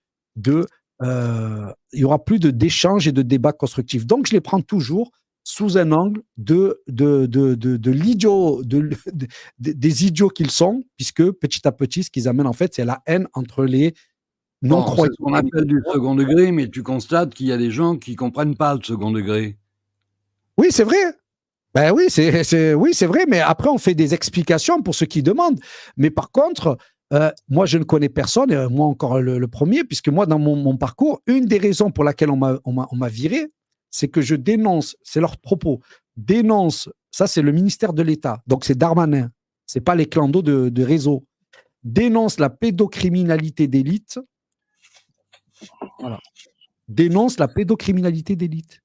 Bon, j'aimerais bien que tu accordes la parole à Jim. Oui, j'allais lui donner justement. Et je veux juste dire une dernière chose, après je vous laisse dérouler l'émission tranquillement. Moi, je l'ai vu, le dossier de 300 pages d'Abdel, parce qu'il a eu la gentillesse de me le communiquer. En tout cas, il me fait suffisamment confiance pour me le confier. J'ai lu tout ce qui est reproché à Abdel, et je pense que si d'autres membres de la résistance avaient un casier judiciaire aussi chargé, ils seraient des héros dans la résistance. Alors bon, j'ai souhaité qu'Abdel puisse faire face et s'exprimer par rapport à ses détracteurs et ses calomniateurs, je vous le répète, et après je m'en vais. À mon âge, je n'accorde personnellement aucune importance aux calomniateurs. Je le dis toujours, la critique ne m'atteint que si elle provient de gens que j'estime et que je respecte. Je ne peux pas rendre les cons intelligents et je n'ai pas le temps. Très bien dit. Jim, là-dessus. Alors, Jim connaît bien aussi Lou, il connaît Radical, il connaît tous ces gens-là parce on est tous plus ou moins attaqués. Alors, moi, sur Lou, je mets une parenthèse parce que j'ai pas quelque chose vraiment à lui reprocher. Je sais pas pourquoi il fait ses vidéos en ce moment sur nous et surtout pourquoi il raconte autant de bêtises parce que il fait un peu le même style que nous, c'est-à-dire il dénonce un système, etc., etc. Donc, moi, j'avais plutôt de la sympathie pour lui. Jim, donc tous ces gens qui nous attaquent sont les mêmes, un peu radicaux, les apostats, les trucs comme ça. Qu'est-ce que tu pourrais dire, toi, avec ton expérience? C'est des sous-merdes. Parce que j'ai pas envie de dire des choses méchantes, donc je vais dire que c'est juste des sous-merdes. Oh, c'est gentil, hein. Parce que si je commence à être méchant, après on va me dire: «Ouais, Jim, il est méchant, il insulte et tout». Non, c'est juste des sous-merdes. C'est-à-dire, c'est des gens qui n'ont pas le courage de se montrer déjà à visage découvert, puisque Radical, personne ne sait à quoi il ressemble. Je sais que c'est un petit Chinois qui est plus large que haut et qui a un micro-pénis puisqu'il a des plaintes pour avoir trifouillé les anus de ses victimes et parce qu'évidemment, avec son micro-pénis, il n'arrive pas à faire de dégâts. Donc ça, c'est Radical avec des plaintes au cul, donc pour mœurs débridées. Et de l'autre côté, on a Lou Divergent que j'ai croisé au bal des Quenelles, qui était sympathique. Je lui ai rendu hommage sur scène parce que Dieudo m'avait invité à monter sur scène pour rendre hommage à notre ami Stéphane Blais. J'ai fait lever tout le monde en disant faites une standing ovation aux alerteurs qui risquent leur vie à visage découvert. Et en fait, j'ai dit il y a Lou Divergent, il y a Chloé Framery, il y avait Maximus, enfin bref, j'ai rendu hommage. Il y avait Pierre Jovanovic qui est venu chercher sa quenelle. Tout le monde s'est levé. Et Lou, derrière, quelques mois plus tard, a osé dire j'avais dit à Jim de ne pas dire que j'étais là, il est monté sur la scène, il a dit que j'étais dans le public, machin. Mec, personne ne sait à quoi tu ressembles, tu as une tête de loup. Je veux dire, qu'est-ce que ça peut foutre que je te présente quand tu n'as pas vu en caméra? Tu vois, je te rends hommage. C'est la façon dont lui, il me remercie, c'est de dire Jim m'a trahi. Mais c'est quoi ces gens, quoi? Je veux dire, après, derrière, la moindre occasion d'aller relayer des trucs de Panamza, on peut en parler 2 secondes, sur ta gueule à toi, Abdel, sur ma gueule à moi, Panamza qui a fait une capsule sur son compte YouTube. Vous allez jeter Panamza, il y a une capsule sur Jim Leveilleur. Il explique que je suis un agent sioniste. Non mais le mec, je passe mes jours, mes semaines, mes années depuis que le conflit a démarré là-bas pour dénoncer les atrocités du régime sioniste. Hein, je donne mon soutien à la Palestine d'ailleurs. Tiens. Merde. Je donne mon soutien aux Palestiniens. Tiens, voilà. Tu vois. Tous les jours. Et l'autre, qu'est-ce qu'il fait? Il vient de traiter le Panamza tu vois, d'agent sioniste, que j'aurais que des amis sionistes. Sérieusement, quoi? Non mais attends. Et Lou Divergent le trouverait le plus intelligent que d'aller relayer les dossiers Panamza sur. Il y a Morad El Hattab qui a été attaqué par Panamza, il y a Soral qui a dénoncé aussi l'arnaque Panamza, et puis il y a toi. Donc moi, je suis scandalisé en fait que des mecs qui ne se montrent pas à visage découvert puissent attaquer des gens de ton acabit, Abdel. Parce que moi, je te défends parce que tu es venu chez moi, je te connais, je sais qui tu es. Mis à part la ligne de coke que tu t'es fait sur ma table et les 2 gamines de 9 ans que tu as ramenées dans ton pieu, j'ai rien à te reprocher. Non, mais je peux dire, je rigole. Non, le seul truc qui m'a fait peur chez Abdel quand il est venu à la maison, c'est sa coupe de cheveux le matin. Mes amis, je vous assure. Ne refais pas. Abdel, quand il se lève le matin, voilà. C'est radicalisé, ouais. Je suis jaloux. Voilà, fatalement, en tant que chauve pathologique, tu vois. Donc, mais voilà, pour moi, Abdel, je ne te fais pas tirer les pompes, mais pour moi, tu fais partie des héros. Tu vois, c'est comme Dieudo, et même Soral, des gens qui ont été tellement poursuivis par le système qu'aujourd'hui, ils ont tous les deux, je crois, un bracelet électronique à la cheville, même si Dieudo vient de remporter une victoire, je crois, aujourd'hui, juridique. Ils ont tous les deux un bracelet à la cheville, et toi, tu as été carrément expulsé, coupé de ta famille. Je trouve monstrueux qu'on s'en prenne à des gens comme vous. Voilà, monstrueux. Parce que moi, je ne me suis pas impliqué sur le terrain en France comme vous l'avez fait. Je ne me mets pas dans votre catégorie. Moi, je suis un alerteur, je gueule, mais je ne viens pas sur le terrain. Parce que je considère que c'est foutu depuis longtemps. Donc, alors, bon. Mais pour moi, vous êtes des héros. Voilà. Alors, allez s'en prendre à vous avec un masque ou avec un micro-pénis. Je trouve ça absolument sidérant. Ces gens-là sont des sous-merdes. C'est tout. Il n'y a rien d'autre à dire, que ce soit sur l'un ou sur l'autre. Voilà. On a dit qu'on parlait plus l'un de l'autre avec Lou, mais moi, je suis désolé. Ce mec me dégoûte. Il a continué à faire des lives à baver sur nous. Ce mec me débecte parce qu'au lieu d'aller faire comme vous avez fait, et comme moi je fais aussi, c'est-à-dire d'aller dénoncer ce qui se passe là-haut, la loi, tiens, on va en parler 2 secondes, de la loi de programmation militaire, elle a été votée en août 2023. Ça fait 1 an et demi que je dis à tout le monde, je vous rappelle quand même qu'il y a une loi qui a été votée où ils vont vous envoyer au front. Parce que quand ils votent des lois comme ça, c'est toujours pour quelque chose derrière. Allez piquer dans votre épargne, parce que c'est prévu dans la loi de mobilisation, de programmation militaire, d'accord ? S'ils votent une loi comme ça, c'est qu'ils prévoient de vous piquer votre épargne et de vous envoyer au front éventuellement pour couvrir les. Tu vois. Aujourd'hui, tout le monde m'envoie le truc. T'as vu, Jim, il y a une loi qui a été votée, même Idriss Aberkan en a fait une. Mais ça fait 1 an et demi que je vous le dis, les mecs. Oh, donc, nous, on vous explique les choses depuis longtemps, on les voit très bien. Abdel a risqué beaucoup sur le terrain. Aujourd'hui, il est séparé de sa famille. Moi, je sais que c'est pas marrant du tout pour lui. Comment est-ce qu'on peut s'en prendre à des gens comme ça? Moi, je ne comprends pas. Aujourd'hui, il y a des choses qui sont beaucoup plus graves que d'aller dénoncer si Abdel a fait partie de la table des 700 ou s'il a été en maçonnerie. Mais qu'est-ce qu'on en a à branler, sans déconner? Il n'y a pas Surtout que des mots. on a eu un ami commun qui était Stéphane Blé.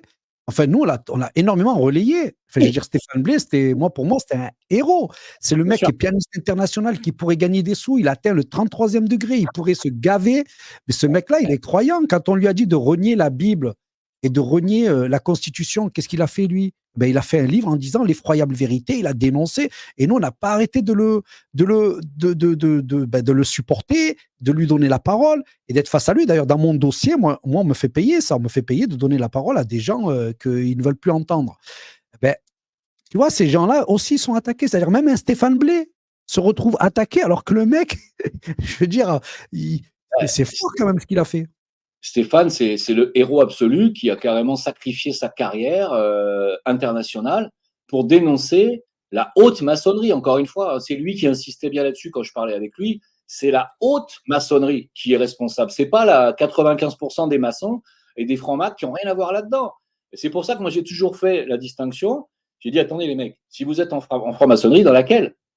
Voilà, on ne va pas faire un débat là-dessus, mais il n'y a que le rite écossais ancien et accepté, c'est Stéphane qui m'a appris ça, il n'y a que le rite écossais ancien et accepté, dans lequel trempent le Grand Orient et la Grande Loge nationale de France, qui font partie des affaires politiques en fait, de la France. Donc, si vous voulez, la République française, elle a des réseaux, et les réseaux, c'est le Bénébérite, c'est-à-dire la Grande Loge juive, dans laquelle trempent BHL et Attali, et puis derrière les sbires que sont le Grand Orient, voilà, et la GLNF, mais le Grand Orient, tu vas retrouver Flamby, tu vas retrouver toutes ces merdes, quoi, voilà, parce que c'est des merdes, faut le dire aussi. Voilà. Alors justement, je voulais te montrer quelques vidéos et puis échanger avec toi pour voir un peu, comment est-ce qu'on peut contrecarrer tout ça? Tout simplement montrant déjà qui on était, ce qu'on a dit. Donc sur Jim, vous pouvez retrouver toutes ces vidéos. Vous allez voir vous-même si c'est un agent secret ou un agent qui travaille pour l'État français. Et puis vous allez m'expliquer quel autre agent travaillant pour une organisation se met à la pourrir,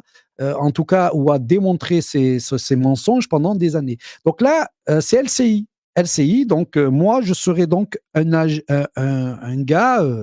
Avec notre éditorialiste Daniel sioniste. Cohn-Bendit. Merci d'être avec nous, Dani. Parlons maintenant d'une information qui concerne un gilet jaune, le gilet jaune Abdel Zahiri, qui s'était fait connaître sur les réseaux sociaux en qualifiant Simone Veil de pourriture sioniste, pro-tueuse d'embryons humains, et en témoignant son respect pour le négationniste Forisson. Eh bien, il est sorti de prison. Et figurez-vous qu'une centaine de gilets jaunes l'attendaient et lui ont fait une haie d'honneur. Écoutez, c'est. Ah voilà, vous avez le mec qui disait que se faire déshabiller par des gosses, c'était génial. C'est lui qui va m'expliquer un petit peu ce qu'est une pourriture. Lui, c'est le François radical des riches, lui. C'est le radical des riches. Je vais vous parler justement de radical parce que je vais vous montrer un peu ce qu'il dit et tout. Vous allez voir de vous-même, hein, comme ça vous allez voir un peu le facho qui sont cachés derrière ces gens-là qui font croire qu'ils alertent la dissidence. Mais moi j'avais eu Caroline Fourès, donc Cohn-Bendit, etc. J'ai été dans le mouvement des Gilets jaunes, je suis allé en prison. À ma sortie, j'ai été soutenu par des centaines de gilets jaunes. J'ai été dans moi, je me suis toujours senti investi un petit peu de lutter, et notamment pour la France, puisque moi, je connais rien au Maroc, je connaissais rien aux pays arabes, je connais rien aux pays du Maghreb. Moi, j'ai grandi dans un pays dans lequel j'ai milité dedans. Donc, j'ai été viré pour ça, et vous verrez les notes de la DGSI de mon dossier. Je vais vous en montrer quelques-unes, juste pour que vous voyez anti-républicain, anti-franc-maçon, antisémite, donc toute la clique. Donc, tout ce qui va à l'encontre. Et dans le cas de Jim, c'est pareil. J'ai entendu de tout, lui. L'escroquerie, le machin, tu entends de tout. Ah bah ça continue. Oui, mais ça va continuer tout le temps. C'est-à-dire que moi, je serai éternellement quelqu'un. Ils disent Abdel le pédo. Maintenant, je suis un pédophile, tu vois. Alors que moi. Ouais. Non, mais là, si tu veux, le problème, c'est pour ça qu'alors, à la fois, d'un côté, tu fais comme Eric Montana, tu dis, comme toi aussi, hein, d'ailleurs, tu m'as souvent dit, laisse parler, on s'en fout, c'est de la calomnie, ça ne nous atteint pas. Le problème, c'est qu'au bout d'un moment, une calomnie, ça fait le tour. Et que tout le monde, ça te fait une réputation, une calomnie. Ça te fait une réputation. Et je suis désolé, pour moi, et il y a des lois quand même, hein, il y a des lois en France, anti-diffamation, anti-calomnie, ça existe, hein, ça se condamne, ça veut bien dire que c'est un délit. Et donc, je suis désolé, les gens qui font des calomnies et des diffamations devraient, pour moi, être devant les tribunaux, hein, parce que ça se démontre. Le problème, c'est que moi, ils m'ont viré, donc c'est plus compliqué, mais c'est vrai qu'ils devraient être dessus. Donc, on avait ça, et puis je vais vous montrer le fameux radical. Alors, pourquoi est-ce qu'on va en arriver à ce gars-là, ce radical? En fait, ce que j'ai remarqué, c'est que dans toute la critique de ces gens, bon, je vous ai montré les apostats, bon, eux, c'est vraiment des bouffons. Lou Divergent, il n'est pas cool. Pourquoi? Parce que, par exemple, Lou Divergent a fait une vidéo sur nous. Mais il y avait une fille qui est venue témoigner contre Lou Divergent. Écoutez ce qu'elle dit, cette dame. Je ne savais pas, le loup, tatati, tatata. Oui, il faut prendre une forêt, on met des loups, on se fait violer, on nique tous ensemble. Je n'ai pas compris ce mec. À un moment, je l'ai appelé. Je lui ai dit, écoute, je suis une femme toute seule, j'ai mon pavillon en Seine-et-Marne. Voilà, il me dit, tu vends ta maison, tu prends l'argent. Je dis, attends, qu'est-ce qu'il me raconte ce mec? Et il m'appelait tous les jours. Quel honte. Donc, cette dame que je ne connais pas et à qui je ne donne pas du crédit, puisque je ne connais pas, je ne peux pas vérifier, elle est venue dire que Lou, quand il a appris, il vit dans les bois, dans une voiture, je ne sais pas quoi, bon, après tout, il fait ce qu'il veut, et peut-être que c'est lui qui vit le mieux de tous, mais elle dit, ce gars-là, quand il a su que j'avais des biens, un truc, il voulait que je vienne dans une forêt, qu'on couche tous ensemble et qu'on fait, et il voulait lui prendre son argent. Elle est montée témoigner.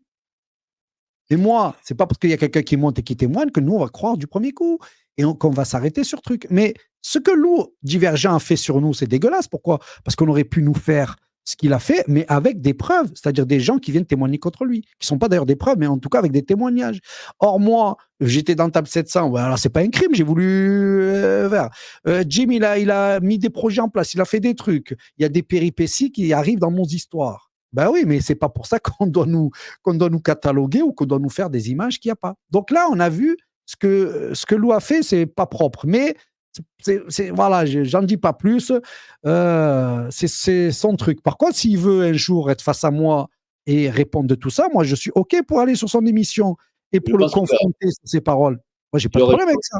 Il aurait dû commencer par ça, je pense. Tu vois, il aurait dû m'appeler. Bah oui. Voilà. Et en gros, le gros problème que j'ai eu avec Lou Divergent, c'est que quand parce que je l'ai reçu dans une émission, il m'a fait ma promotion. Il m'a dit, il est bien ce mec-là. Et il avait raison, j'étais un mec bien, qu'est-ce qu'il raconte lui? Mais un jour, je suis allé voir Jim Léveilleur et j'ai fait un live avec Jim Léveilleur. Et en fait, ce que j'ai compris, c'est que je ne devais pas faire avec Jim Léveilleur. Et je dis pourquoi?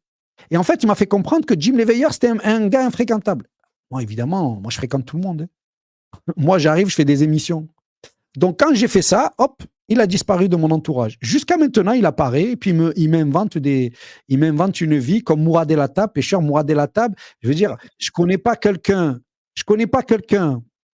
comme Mourad El Hattab au moment où je vous parle.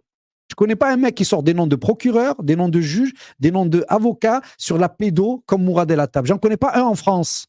Voilà. Donc, moi, je l'ai reçu, Mourad El Hattab, sur ma chaîne, hein, il est très bien. Hein. Mais moi, je t'explique 2 secondes sur Lou. Et c'est ce que je lui ai d'ailleurs reproché, puis à partir de là, on arrête de se parler parce que j'ai plus rien à lui dire. C'est qu'il ne faut pas qu'il se prenne pour quelqu'un qui a le droit de distribuer les bons et les mauvais points. Hein. C'est pas notre patron. Hein. Il est quelqu'un qui se montre pas, il fait un travail, ok, très bien, qu'il le continue et qu'il nous oublie. Hein. Voilà. S'il veut vraiment se sentir intéressant et surtout utile, il faut qu'il continue d'avoir le courage de dénoncer le sionisme qui est omniprésent partout, comme toi tu as fait et comme beaucoup ont fait, et qu'il arrête de faire chier les gens qui eux-mêmes dénoncent les mêmes choses à visage découvert en prenant des risques comme tu fais et comme d'autres font. Et lui ne fait pas, parce que lui se planque. Voilà, ça suffit, quoi, ça s'arrête là maintenant, stop. Il n'est pas Ah à ouais, c'est distribuer. pas cool. C'est pas cool parce que Mourad El Hattab fait quelque chose qu'aucun de nous ne fait. Et je parle dans la dissidence entière. C'est-à-dire donner des noms de procureurs pédos, des noms de juges pédos, attaquer Darmanin, attaquer tout ce système-là. Moi aussi, il y a d'autres personnes qui le font, mais allez-y, nous, on veut des courageux. Lui, il le fait tous les jours sur son réseau Twitter. Vous allez sur Twitter, Mourad El Hattab, vous ne voyez que ça tous les jours. Pourquoi? Parce que lui, il a des enfants à qui on a créé des faux passeports pour aller à l'étranger. Lui, il était avec une femme qui s'est retrouvée sur des réseaux porno et qui faisait l'amour devant 3 personnes de la DGSI devant ses enfants. Donc lui, on lui a inventé des faux procès-verbaux. Il a dénoncé tout ça, il est dans un combat. Ben, ce gars-là, c'est un bac+10. Ce mec-là, c'est un mec qui côtoyait la haute élite, diplômé des arts et des lettres, diplômé de Croix de Rothschild. C'est un mec qui a côtoyé tout ce réseau-là, le réseau maçon, ils a tous côtoyé. Il aurait pu être avec eux, rester avec eux, faire tout son truc avec eux. Et ce mec-là, en fait, il n'est pas du tout avec eux. Et donc, un jour, vous avez une femme juive qui va se faire tuer et Mourad El Hattab qui prend la parole pour dénoncer le crime odieux. Mais comme c'était un crime sur une personne juive, vous avez bien vu, là, vous aviez tout le monde, tout le bordel qui était là, notamment les BHL, Attali, tout le bordel. Et dans les prises de position pour aller dénoncer ce qui s'est passé, il y avait BHL devant. Et il lui attribue que c'est le pote à BHL, alors que Mourad déteste BHL. Il a écrit même dans un livre. Donc ce mec-là qui était bac+10, qui était en haut, et qui va mener des combats et qui ne va pas suivre toute cette élite, etc., on lui reproche, ou en tout cas on fait l'amalgame, on lui explique pas qui il est. On le voit sur une vidéo avec BHL. Mais oui, parce que lui, il est venu dénoncer un crime. Il est surtout venu pour pas qu'on se dise que les musulmans cautionnent le fait que l'on tue une femme parce qu'elle est juive. Donc c'est ça en fait qu'il était parti faire. Et il a expliqué, je l'ai interviewé là-dessus, il m'a expliqué qu'il a reçu des prix de Rothschild. Le mec, il aurait pu vraiment être bien. Et c'est un des écrivains que nous avons, notamment en politique, etc., en géopolitique, est très très doué. Et vous avez un mec comme Lou et d'autres, ils viennent, ils parlent comme si c'était une merde. Mais vous lui arrivez même pas à la cheville, même pas à l'orteil. Donc moi, je comprends pas, moi. Vous allez dézinguer des gens qui donnent des noms de procureurs et tout ça. Mais ça va pas. Et c'est là où je me suis dit, il y a quelque chose qui va pas. Donc je vous invite, mesdames et messieurs, Mourad El Hattab, vous allez voir son réseau X. Il attaque Darmanin en permanence, Rotalio et tout un tas de choses. Donc c'est quand même profondément dégueulasse. Alors ensuite, ils ont essayé de nous faire croire Panamza, etc. Mais la vérité de la vérité, c'est qu'on va arriver sur une personne. Alors là, il s'appelle François Radical. Parce qu'au fond, Jim, ce que j'ai remarqué, c'est qu'ils utilisent toujours la cochonnerie de Radical. En fait, toute leur live est basée sur les propos de Radical. C'est-à-dire, c'est lui qui fait des propos. Alors, ce Radical, pour que vous le sachiez, je vous l'ai montré, c'est quelqu'un que j'ai confronté. Mais alors, imaginez, pour vous dire tellement c'est des tarés, donc Jim vous a déjà dit les procédures judiciaires qu'il a, etc. Mais ils font des 12 heures de live. C'est-à-dire qu'à chaque fois qu'il fait un live, lui, ça dure 12 heures. 8, 12 heures. Et moi, je suis allé plein de fois. C'est-à-dire j'ai fait plein d'apparitions sur leur live, puis ensuite sur plein d'autres lives. Et à chaque fois que j'étais face à lui, je l'ai humilié. Pourquoi? Parce que quand il disait « je suis un escroc », je dis ben, « sors-moi le nom d'une victime ». Il n'y en a pas. Et il t'invente des victimes. Il t'invente des victimes, il te sort des... Mais à chaque fois, ridiculisé. Et à chaque fois, il crée des vidéos qui sont facilement démontables. Abdel s'est échappé, a pris une cagnotte, il est parti au Portugal. Ben non, j'étais parti une semaine avec mes enfants au Portugal, Jim. Je suis parti une semaine, la veille, le premier jour où je suis parti au Portugal, fuite vers le Portugal avec la cagnotte. Quelle cagnotte? Quel argent? De quoi il parle? Ouais, Mais c'était toujours ça. Ouais, non, mais je sais, mais tu sais, quand il y a eu le séisme à Marrakech l'année dernière, j'ai fait une cagnotte, j'ai réussi à regrouper à peu près 9 000 euros. On a pu loger 180 personnes pendant tout l'hiver. Et il est allé dire que j'avais volé la cagnotte aussi, alors que j'ai rajouté 1000 ou 2000 euros de ma poche dans cette histoire. Voilà, je me suis fait traiter d'ordure, alors que bon, voilà, on a donné à bouffer et un abri à 180 familles. C'est monstrueux. Mais ces gens, c'est monstrueux. Ouais, c'est monstrueux. Alors, ce Radical, là, il fait des montages, justement, de Jim Ross, qui est le dernier montage qu'il a fait. Sur ce qui est de la pédocriminalité, ça, c'est sur lequel, moi, je me suis engagé. C'est-à-dire dans ce combat contre la pédocriminalité. Qu'est-ce que tu penses Il y a bien- dans l'islam sunnite de l'autorisation de marier un nourrisson? Dans une société islamique, tout ce que Dieu dit, c'est très bien. Voilà, Donc, je te marier l'ai un dit, en nourrisson? gros. Tout, marier quelqu'un qui n'est pas né.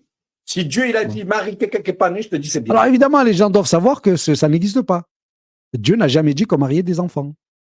C'est lui radical là? Non, lui, c'est Ali Babal. Donc ça, c'est le mouvement des apostats. Alors eux, ils se font un pognon pas possible tous les jours là. Lui, il est assis sur un 5 canapé, mais il se paye des ordinateurs à 2000 € juste avec les gens qui lui envoient des sous. C'est incroyable. Ils se font tous du pognon. On est le seul compte, tu sais, dans ce truc-là. Mais donc ce radical qui est là, regardez les propos qu'il tient. Ah, Et c'est là, lui? on va rentrer dans le sujet. Ça, c'est Oh. radical. Tiens, écoute, radical. Je te répète encore une fois, pourquoi je dis ça? Parce que moi, je ne suis pas croyant. Écoute. Ton Dieu, il va niquer sa mère, fils de pute. Donc ton Dieu de merde, tu te le fous dans le cul, fils de pute. Je te répète encore une fois, pourquoi je dis ça? Parce que moi, je ne suis pas croyant, je suis athée. Je suis de naissance athée. Je mourrai athée. Vos religions, je vais les baiser en sept. Vos religions. Donc là, tu commences à dire, oula, il a un problème, lui. Et en fait, il n'y a pas que ça. C'est-à-dire que c'est pire.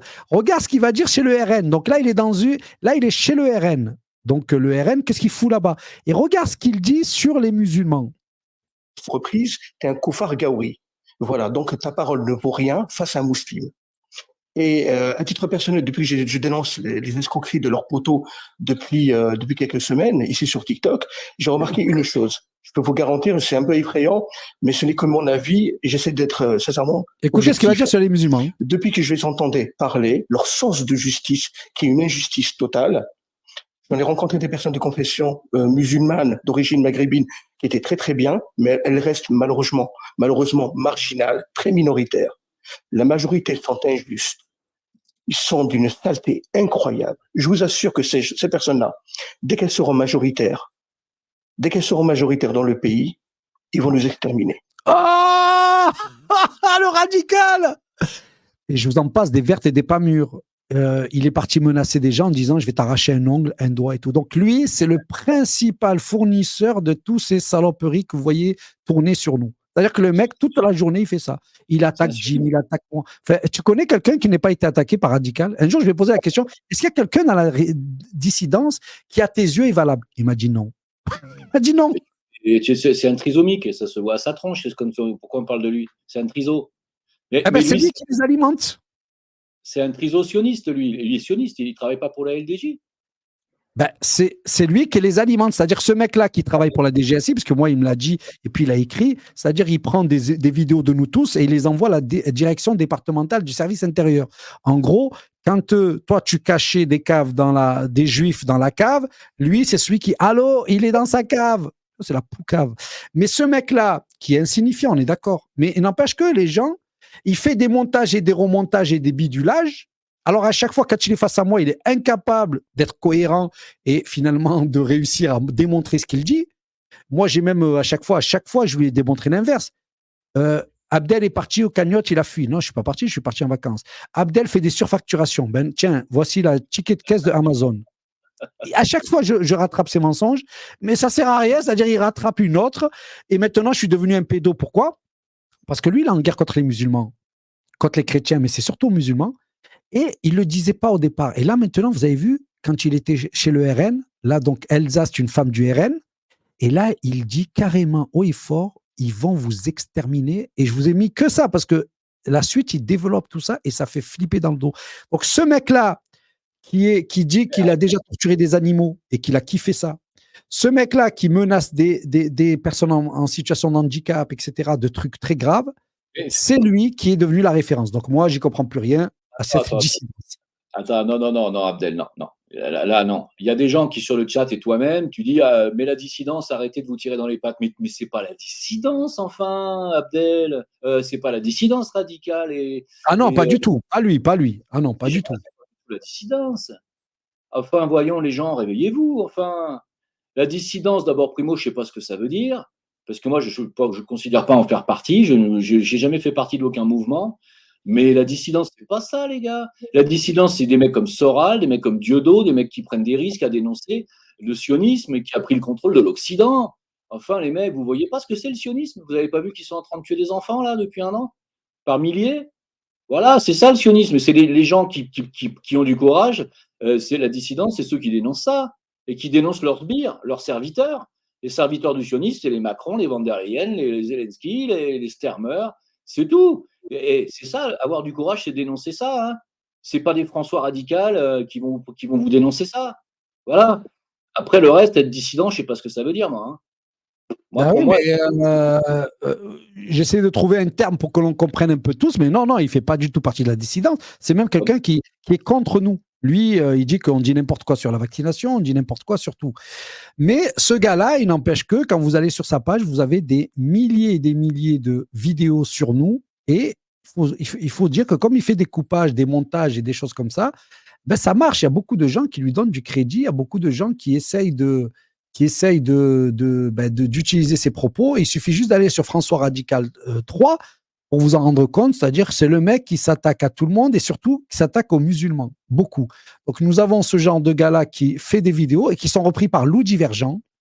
D'ailleurs, c'est comme ses montages à lui, hein, c'est-à-dire que nous, on est tous ces montages qu'il va vous montrer ou tout ce que vous allez voir de photos ou sur la table 700, c'est lui à la base qui les mettait en place. Mais vous allez voir live avec Jim Léveilleur, vous allez tout le monde y passe. Et il faut dire que ça marche. Alors, dans la réalité, je voulais finir un petit peu avec ça. Je vais prendre juste 15 minutes de plus, peut-être, parce que là, je voulais vous montrer un peu qui on était vraiment. Hein, parce que Jim, vous pouvez retrouver ses vidéos, donc vous pouvez vous faire une idée de lui-même. Donc là, j'ai un dossier contre moi. Monsieur Zahiri mobilise son auditoire en suscitant des réflexes de défense communautaire autour de la religion musulmane, qui serait menacée, tendant ainsi à enfermer les musulmans dans le rôle de victimes, tant au plan national que sur la scène internationale, dans un contexte de menaces terroristes particulièrement élevé. M. Zahiri participe à exacerber la perte de confiance de la communauté musulmane dans les institutions françaises, en dévoyant les intentions du législateur, en mettant en doute la version officielle des attentats. C'est-à-dire que la France, la DGSI me reproche de remettre en cause la version officielle des attentats. C'est-à-dire que nous, on dit, vous savez que pendant l'attentat de Charlie, on en a déjà parlé une fois, l'ordre est donné aux policiers de sortir du Bataclan. L'ordre est donné à Sentinelle de ne pas intervenir au Bataclan. Et là, vous aviez Valls, vous avez Le Drian et vous avez... tu te rappelles de cet épisode? En fait, ils vont laisser se faire les attentats. Donc, eux, ils disent que en disant ça, en remettant en cause la version officielle, j'exacerbe la perte de confiance de la communauté musulmane. Ils m'ont reproché ça, Jim. C'est dans mon dossier. Ils ne veulent pas que je dise que, par exemple, nous, les musulmans en France, on n'est pas bien traités par les institutions. En dépit de la peur que Rémi Daillé éprouve vis-à-vis de l'islam, ce dernier se dit aussi de bonnes choses telles que l'idée de lutter contre le sionisme et l'idée de changer de régime. Alors, lutter contre le sionisme, voilà, moi, je l'ai dit, je trouve que c'est une bonne idée de lutter contre le sionisme. Donc, pourquoi est-ce qu'il y a des gens qui disent que je suis un pro-sion? Pourquoi est-ce qu'il y a des gens qui essayent de faire croire que moi, là-dessus, au cours de son intervention publique, ça c'est le dossier que je suis en train de vous montrer, c'est le dossier. Au cours de son intervention publique, M. Zahiri a notamment diffusé la théorie du complot de l'attentat du 11 septembre 2001 à New York, puis dénoncé l'implication de la DGSE et d'Israël dans l'affaire Mera. Voilà, donc vous l'avez ici, noir sur blanc. Je peux vous en sortir à l'appel. En définitive, M. Zahiri a exacerbé la confiance, donc ça, je vous l'ai montré, contre les institutions françaises. Vous voyez là? En dévoyant les intentions du législateur. Donc moi, je dénonce la franc-maçonnerie, la République. Donc quand tu as des gens qui viennent et qui disent que tu es un franc-maçon ou je ne sais quoi, bah, évidemment, ils n'ont pas accès au dossier, donc eux, ils ne peuvent rien dire. Mais par contre, les détracteurs, eux, qui racontent des bêtises, et notamment par ce facho, ce raciste, ce xénophobe qui s'appelle François Radical, François Denis, de son vrai nom, eh ben, les gens, ils reprennent ces théories sans savoir qui il est, sans savoir un petit peu ce qu'il a fait. Or, moi, Jimmy pourra vous en parler, moi, quand je viens à vous, par exemple, et que je vous dis, au niveau militantisme, je sais qu'en France, j'ai fait partie de ces gens qui étaient vraiment... Je ne vous parle pas des anciens, des communistes, des gens qui sont là-bas. Moi, en tout cas, Abdel Zahiri, moi, de ma personne, que ce soit du quartier ou quoi, je peux vous montrer des tas de choses. Ce que j'ai fait on va dire, consensuel, très consensuel, ça a été par exemple les repas. Hein, on a quand même fait des repas à des Français qui étaient dans la rue pendant des années. Et pendant des années, moi, j'ai fait des repas et j'ai mêlé des jeunes, des moins jeunes. Voilà, vous faites ces repas, c'est là. On amenait les grosses marmites et on donnait à manger aux gens. J'ai amené les petits du foot pour les sensibiliser à la cause. On donnait des vêtements, des couvertures. Voilà, ça c'est ce que j'ai fait pendant des années, plus de 8 ans. On donnait des couvertures, on donnait des gens. J'ai interpellé, par exemple, là, vous aviez Vauquier, mais pas que Vauquier. Dans les réunions publiques, je suis intervenu plusieurs fois. C'est tout ce que les médias ont déjà fait. Vous n'avez pas besoin de venir ajouter ça. On va parler maintenant de l'autre côté que vous ne parlez pas. Voilà, donc je suis intervenu, j'étais un mec très engagé contre le racisme, la discrimination, mais aussi contre le sionisme, mais aussi dans les trucs très terre-à-terre français pour le pouvoir d'achat, etc., etc. Donc moi, j'organisais les manifs. Qui ont tué plus de 2600 civils. Aujourd'hui, à Jérusalem même, une large offensive israélienne. Donc moi, qui ai fait tous ces trucs-là et qui était très engagé là-dedans, qui est préparé même pendant la pandémie, c'est-à-dire quand il y avait le couvre-feu, interdiction de sortir, qui faisait des repas en cachette pour aller les donner aux gens qui ont faim, moi, ça, je l'ai fait.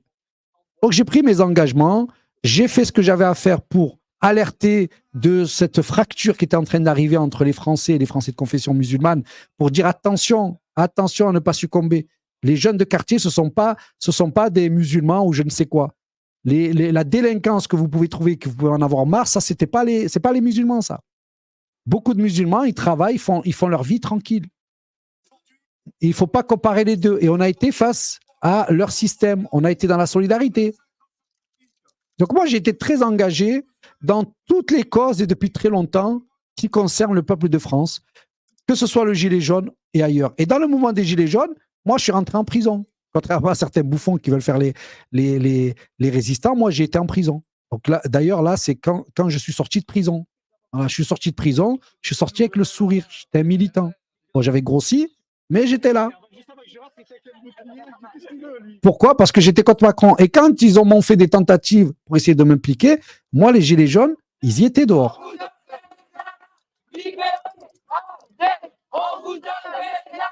Moi, on a toujours su voir que j'étais quelqu'un de la lutte, qui faisait pas semblant, puisque j'étais au premier loge, premier sur la ligne d'attaque. Donc, j'en ai payé le prix. Et quand on entend tous ces gens-là nous dénigrer et tout ça, ben, c'est vrai que ça fait bizarre. Et pour aller plus loin, moi, j'ai fait comme Jim. Bon, moi, Jim, il a plus d'audience que moi, il est plus connu que moi, il fait plus, d'accord. Mais après, puisqu'on a été réduit un petit peu plus ou moins au silence, bon, ben, on s'est réfugié dans les réseaux. Mais avant les réseaux, pendant 18 ans, avant que vous voyez là, toutes ces crises, je me suis occupé de quartiers de jeunes et moins jeunes, dans lesquels on a fait des tas de choses, des ateliers pour essayer qu'ils ne sortent pas dans la délinquance. On a fait de tout ce qui était autour des devoirs. Là, on avait un adulte pour un enfant pendant des années. Puis ensuite, je me suis retrouvé à m'occuper de tout un tas de quartiers. Et puis, ça a été au plan national. D'accord? On a fait des fêtes de quartier. On a essayé de réunir les gens. On a sorti les gosses pendant des années, des années. On a essayé d'apporter du bien-être. On a interpellé les politiques. Pendant 18 ans, on a cru au système républicain. Genre, allez, on va. Mais c'était que des mythos, c'était que des pipeaux. Donc, à partir de là, ben, on est passé à une autre étape. Je suis même allé en grève de la faim. Grève de la faim pendant 15 jours. Et cette grève de la faim, elle a amené à quoi? Elle a amené à ce qu'on pose la question, mais est-ce qu'on veut vraiment que les gens s'en sortent? Est-ce qu'on veut vraiment qu'il y ait un vivre ensemble? J'ai été récompensé plusieurs fois. Plusieurs fois. J'ai touché des prix autour où il y avait toute la France qui était impliquée là-dedans. Par exemple, dans le milieu du football, il y a ce qu'on appelle la Fondation de France. Vous avez 300 et quelques clubs qui déposent des dossiers, notamment des clubs pro. Je suis le seul en France qui a gagné 3 fois. Gagné 3 fois le concours. 3 fois 5 000 € pour ce que l'on fait. Et je suis allé à la Fédération française de football. Je suis allé même dormir à Clairefontaine. Et regardez, là, on est avec tout le monde du football. Et qui c'est qui gagne? L'un des 4 quand il a fallu voter. Ah, c'est toujours nous. Pourquoi? Parce que c'était authentique. Des gens de quartier engagés, on a toujours su nous reconnaître. Mais évidemment, pas le système, pas l'État. Et c'est ça qui était dégueulasse quand tu vois tous ces gens-là. C'est qu'on se fait attaquer de tous les côtés, alors que franchement, on était des super engagés. Et pas que pour la cause arabe ou je ne sais quoi. On était engagés dans la lutte. Et au point même où on était toujours... Moi, j'ai eu 3 condamnations dans ma vie. C'est normal, quand vous êtes face à la police, c'est normal que les condamnations, tu les as. Je vous montre un échange que j'ai avec un policier au niveau local, pour que vous voyez à quel point on était des gens pas méchants, mais on était des gens déterminés. Donc, je vous montre, là, c'est le commissaire de police, et après ça, je donnerai la parole à Jim, et on va conclure sur ça, mais on était des militants engagés. Allez-y, embarquez-nous. Vous avez tellement de courage. Les ordres, c'est les ordres. Et là, vous allez voir un commissaire qui arrive de police, et surtout, vous allez comprendre à travers cet échange comment nous, on vit cette On ne le comprend pas, injustice. ça, on ne peut pas partir de là. On ne peut pas, si on pouvait, on serait parti. Oui, une chose. On se connaît, d'accord? On se connaît, M. Zahiri. Donc, vous avez une autorisation, M. Zahiri, pour vous rassembler sur le trottoir, M. Zahiri. Comment on le sait, sur le trottoir? Comment on le sait? On n'a jamais eu. Je vous l'explique. Vous me dites, écoutez-moi, je vous explique. Excusez-moi, monsieur, juste Je vais vous expliquer tout de suite, et vous allez tout à fait comprendre. Mais vous aussi, vous allez péter des corps. Alors, non, vous êtes sur la voie publique et vous me posez un problème. Parce que j'ai une autorisation d'être là. Vous allez sur le trottoir, M. je ne suis Zahiri. pas votre chien. Non, je ne suis pas votre chien. Vous parlez autrement, je vous parle. Non, mais ça ne va pas durer, ça ne va pas durer. Ça ne va pas durer quoi? Vous en avez rien à foutre de ce qu'on dit. Pourquoi je pose? Je vous explique que ça ne va pas durer. Qu'est-ce que ça ne va pas durer? Vous allez nous embarquer? Oui, vous m'embarquez moi. Ça vous ferait plaisir. Oui, mais je vais vous faire ce plaisir. Vous avez le droit de manifester, de vous rassembler sur le trottoir, vous le faites, aucun souci. Donc là, on avait une manifestation et tout, et d'un coup, ils décident de ne plus nous donner l'autorisation de marcher. Et là, vous voyez l'échange avec le commissaire et tout. Donc moi, j'ai été condamné dans ma vie en France, pas parce que je dealais, hein, j'ai été condamné 3 fois. Outrage, tous ceux qui ont affaire à des manifestations, ils connaissent très bien comment se comportent certains policiers. Et vous l'avez vu pendant le mouvement des Gilets jaunes. Donc, outrage, menace à agent. Tiens donc, oui, c'était qui cet agent? L'ambassadeur d'Israël qui est là dans un cinéma ouvert à tous. On veut aller pour apporter la critique, parce que c'était un débat de critique. Ils ne nous laissent pas rentrer. Ils protègent l'ambassadeur d'Israël, mais nous, on ne peut pas rentrer dans un débat critique dans lequel les portes sont ouvertes. Donc, on a dit quoi à ce commissaire? On lui a dit, vous êtes comme à l'époque de Pétain, ceux qui mettaient les juifs dans les trains. Donc oui, oui, j'ai eu une indignité aux policiers. Et le dernier, c'est simple, j'ai filmé les mouvements des Gilets jaunes. J'en filme un qui tabasse des gens, et notamment des jeunes. Et ce commissaire-là a dit que je l'ai menacé de lui casser la gueule. Et donc, j'ai fait 4 mois de prison. Voilà mes 4 condamnations. Donc, Darmanin, il a essayé de faire croire que j'étais un mec qui était pour la rébellion. Il est à la rébellion, il a été condamné pour ça. Mais toute personne qui fait des manifs, il sait très bien comment sont les policiers, certains policiers, au bout d'un moment. Donc, tu vois, Jim, on en revient un peu à ce que tu disais au début.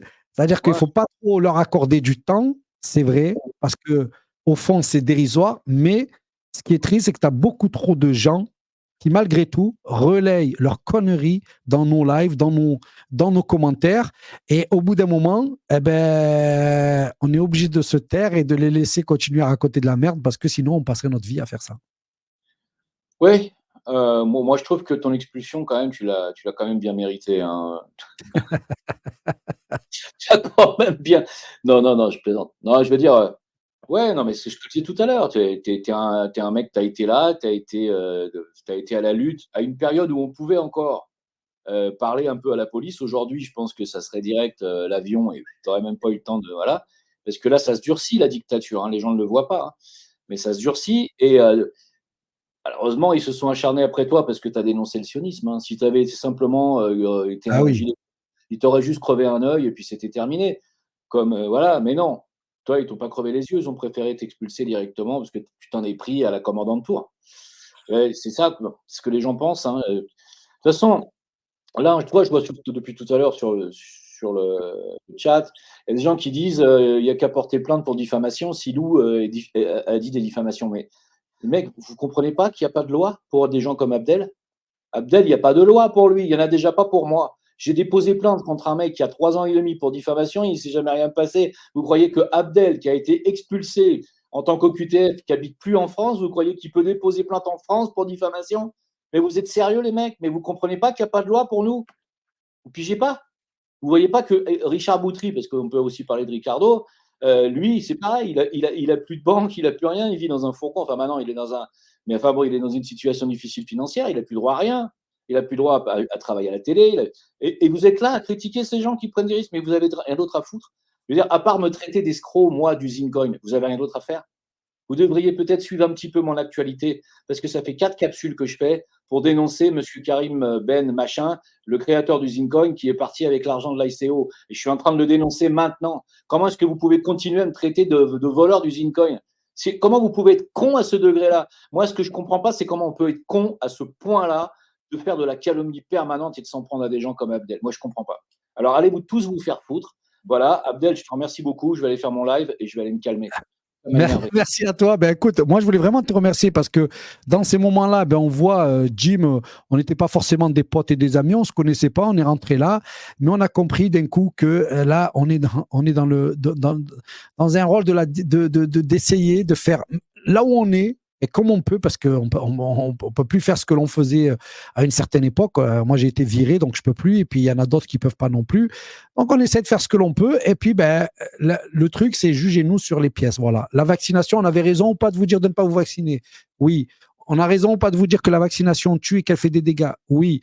On a raison de vous expliquer que la France est en train de se devenir une dictature de malades, que derrière, vous avez le mouvement Sion, et derrière le mouvement Sion, vous avez le mouvement satanique. Vous avez tout le mouvement qui veut nous amener une nouvelle religion, sortir de la chrétienté, sortir des valeurs de Jésus, et qui veut qu'on se fasse la guerre. Bon, si vous dites oui ou non, et vous nous jugez sur des choses comme ça. Et malheureusement, sur ces sujets d'importance capitale, qui est le nouvel ordre mondial et tout ce que ça arrive, Israël, Trump, Poutine et tout ça, nous, on se retrouve au caniveau à parler de « t'as pris de l'argent, t'as fait ci, tu fais ça ». Et c'est ça qui nous a un peu pourri au début. Bon, maintenant, on prend un peu de la hauteur, mais en tout cas, voilà, Eric Montana, ce que je voulais te dire un petit peu par rapport à tout ce qui est fait, que ce soit Table 700 ou que ce soit les trollages. Mais j'ai bien compris que, comme j'ai une position un petit peu publique, il faut que je fasse attention parce qu'il y a des mecs qui font des montages et tout. Mais honnêtement, même les gens qui n'ont pas fait des pranks comme moi j'ai fait, ils se sont fait attaquer. Ricardo s'est fait attaquer. Eric Montana, j'en ai pas parlé, mais frère musulman, ou moi, par exemple, frère musulman, pourquoi? Parce que j'ai défendu la présomption d'innocence de Tariq Ramadan. C'est écrit dans le dossier. Et c'est répertorié par qui? Par Radical. Dans une photo, ils mettent Abdel Zahiri, frère musulman. Mais j'ai jamais été frère musulman, moi. C'est quoi Oui, déjà? oui. Alors, en ce qui concerne Tariq, effectivement, je fais partie des rares médias indépendants qui lui donnent régulièrement la parole. Tariq est chroniqueur régulier sur TVADP. Je fais partie des gens qui considèrent que tant que Tariq n'est pas condamné, il est présumé innocent. Visiblement, beaucoup de gens disent oui, les médias racontent beaucoup de conneries, mais quand ça concerne Tariq Ramadan, toutes les conneries que les médias mainstream racontent, ils les avalent. Alors, je soupçonne bien évidemment le racisme, l'islamophobie, la xénophobie. Et puis, à côté de ça, quand on s'expose publiquement, il faut accepter le risque de ne pas plaire à tout le monde. Il y a des gens, même si tu démontres ta bonne foi, par des arguments, par des preuves, si tu leur es particulièrement antipathique, rien ne les fera changer d'avis. C'est pour ça que je t'ai dit, bon, cette émission va te permettre de t'expliquer et de faire face à certains de tes détracteurs. Comme je l'ai dit tout à l'heure et je le répète, moi je suis trop vieux pour accorder de l'importance aux calomnies, aux ragots. J'ai pas le temps de faire ça. Ce qui est important, c'est que la résistance avance et les chiens peuvent continuer à aboyer. L'essentiel, c'est que la caravane passe. Et puis, s'il vous plaît, apprenons les uns et les autres à nous respecter, à ne pas nous calomnier sans preuve, et puis jugeons les gens à leurs actes. Jim l'a parfaitement expliqué. Si Abdel était le contraire de ce qu'il est, il n'aurait pas été expulsé du pays, avec un dossier à charge qui est repris en réalité sur les médias détracteurs. Ce ne sont pas des preuves formelles. Ce sont des gens qui s'alimentent sur les sites internet détracteurs pour dire voilà qui est Abdel Zahiri. Et quand Jim dit il n'y a pas de loi, oui, ça fait 20 ans que je dis nous ne sommes ni dans un état de droit, ni dans une démocratie. Il n'y a pas de justice pour les dissidents. Jamais on dira à un dissident vous avez eu raison, votre point de vue est recevable. Non, non, on va te cataloguer comme un danger pour le système. Et à partir du moment où on te catalogue comme un danger pour le système, tous les moyens sont mis en œuvre pour essayer pour détruire ta réputation, mais aussi pour te détruire économiquement et socialement. Il y a des gens qu'on a totalement désocialisés. Il y a un garçon que nous allons recevoir bientôt sur cette chaîne, à qui on refuse même d'attribuer une carte d'identité. Et pourtant, la seule chose qu'il ait fait, c'est dire non, moi, je veux pas me faire vacciner. Non, moi, je ne crois pas que le Covid menace ma vie. Moi, je veux gérer ma santé à ma manière.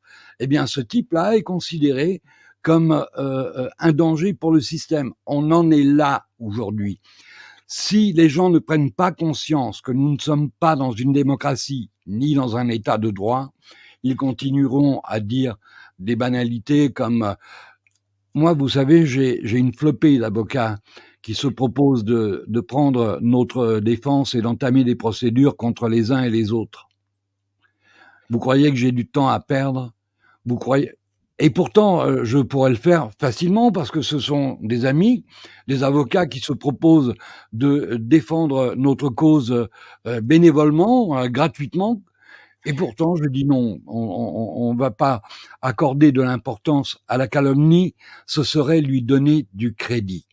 Donc, le fait qu'on se taise, qu'on ne réponde pas systématiquement aux attaques et aux critiques, ne signifie pas que nous soyons coupables, mais tout simplement que, comme je l'ai dit tout à l'heure, on ne peut pas rendre les cons intelligents. Si les gens ne sont pas capables de faire la différence entre le premier et le second degré, s'ils ne font pas la différence des propos que tu peux tenir d'une manière sarcastique pour te moquer de ton interlocuteur gentiment hein, et cordialement, parce que quand tu as répondu au type qui te disait mais alors si Dieu te demande de épouser un nourrisson, tu vas le faire. Bon. Mais quand on entend les propos qu'il tient en disant moi je suis athée et en fait j'emmerde toutes les religions. Bon, ben, tu sais dans quelle catégorie c'est un type qui n'a ni foi ni loi. Comment on peut attribuer du crédit, de l'importance à quelqu'un qui n'a ni foi ni loi? S'il n'a ni foi ni loi, il n'a ni principe, ni valeur, ni morale. Et si ceux qui accordent du crédit à ces calomniateurs ne le comprennent pas, ben on peut rien faire pour eux. Alors je précise une dernière chose. D'habitude, c'est Nina qui modère le chat et Nina est beaucoup plus radicale que moi. Elle tranche à la hache. Donc ce soir, vous avez eu de la chance. Vous avez bénéficié de son absence, ce qui fait que vous avez pu vous exprimer les uns et les autres comme vous le vouliez. Il y a des commentaires que j'ai lus qui sont franchement désagréables, d'autres qui sont insultants et d'autres qui sont affligeants de bêtises. Alors, je vous promets que quand Nina va voir ça, elle va faire un ménage d'enfer dans le chat. Donc, excusez-moi et excusez-nous, amis internautes qui nous suivez régulièrement, de vous avoir infligé la présence de ces trolls, de ces calomniateurs, mais je ne peux pas être partout et sans Nina, je suis un peu perdu. Voilà ce que j'avais à dire. Jim, je suis très content de t'avoir reçu ce soir pour la première fois sur TBADP. Ça faisait un moment, en réalité, que j'avais envie de t'inviter, mais il faut que tu saches qu'on est un certain nombre de chroniqueurs sur cette chaîne, et moi-même, j'ai du mal à trouver 1 heure par semaine de temps en temps pour recevoir mes propres invités. Donc, j'ai des tas d'amis à qui j'ai promis une invitation depuis des mois, et comme je ne gère pas l'agenda de TBADP, bah, dès que je tombe sur une heure de libre, je me jette dessus comme un mort de faim pour pouvoir inviter les gens que j'aime et que je respecte et dont tu fais partie. Bah, merci beaucoup. Une prochaine fois, hein, en tout cas avec plaisir. Merci beaucoup. Voilà. C'est un honneur pour moi. Merci. Merci Jim aussi. Jim, c'est quand on est attaqué, on voit aussi les gens. Voilà, donc moi je connais pas particulièrement Jim. Je suis allé une fois parce que je suis allé là-bas et depuis, il fait ses émissions, je fais les miennes et de temps en temps on se retrouve. Et moi j'aime ces gens qui comprennent l'enjeu de maintenir un niveau de lutte et de cohésion de la lutte et qui prennent. C'est-à-dire qu'ils savent s'engager pour dire hop. On peut ne pas être d'accord avec toi, avec Abdel, avec Jim, avec Eric, avec ce que vous voulez, mais on ne peut pas salir les gens qui, eux, ont fait des combats que d'autres sont assis derrière un canapé. C'est pas possible. Sinon, il n'y a plus rien, plus de résistance, il n'y a plus Walou, on arrête tous, et puis au final, on sera tous perdants. Donc non, il faut savoir être solidaires les uns des autres, malgré les différences qu'on peut avoir. Donc Lou, si tu m'écoutes, écoute, tes excuses seront les bienvenues, mais même s'il n'y a pas d'excuses, voilà, arrête ce truc-là, parce que c'est vraiment n'importe quoi. Table 700 et tout le reste, c'est n'importe quoi, arrête. À bientôt, moi je vous laisse, parce que je vais faire mon live. Merci Jim, bonne émission Jim. On va se quitter. De toute façon, Eric, on va te laisser le dernier mot, Eric, mais merci à toi, Eric, de ta confiance. Et c'est vrai que moi, ça me touche beaucoup, ces émissions, que ce soit Eric ou Ricardo, parce que là, concrètement, voilà, nous avons des journalistes de métier en plus qui nous font confiance et qui nous donnent aussi notre chance pour pouvoir travailler à cette union, à cette cohésion. Et même quand on est attaqué, Eric a voulu que je puisse faire une émission, on n'en fera pas 40, on en fait une dans laquelle au moins on arrête cette folie autour de Abdel. Si vous avez envie de savoir quels étaient nos combats et tout, vous allez voir Abdel Zahiri sur Google et vous allez voir Darmanin, tous les mouvements sionistes, tous les trucs. Et là, c'est le véritable enjeu. C'est là vraiment que j'étais et pas dans les caniveaux d'Internet. Merci Eric. Il n'y a pas de quoi. Il était important que tu fasses entendre ton point de vue parce qu'il y a des gens qui sont absolument persuadés que tu es franc-maçon et que tu manges des enfants au dessert. Donc, il était bon que tu puisses faire entendre ta version des choses. Peut-être que tu ne convaincras pas tout le monde, mais ça, malheureusement, on est tous exposés à ça. On ne peut jamais faire l'unanimité. Ce que, par contre, je ne tolérerai pas, c'est le racisme primaire. Que les gens te détestent pour ce que tu es, pour tes origines, pour ta religion, c'est quelque chose qui est inacceptable. C'est arrivé à Tariq Ramadan. J'ai perdu beaucoup d'amis dans la dissidence qui prétendent, encore une fois, être des résistants, mais des résistants qui s'alimentent dans les médias mainstream ou sur Conspiracy Watch. Permettez-moi d'avoir quand même quelques doutes. Ce qui est important, c'est que, encore une fois, la caravane passe. Donc, Abdel, Zen, laisse les chiens aboyer. L'important, ce sont nos actes. Et nos actes parlent pour nous. Et si on doit nous juger, que ce soit sur nos actes. Voilà. Exactement. Bon, t'as dépassé ton temps de 28 minutes.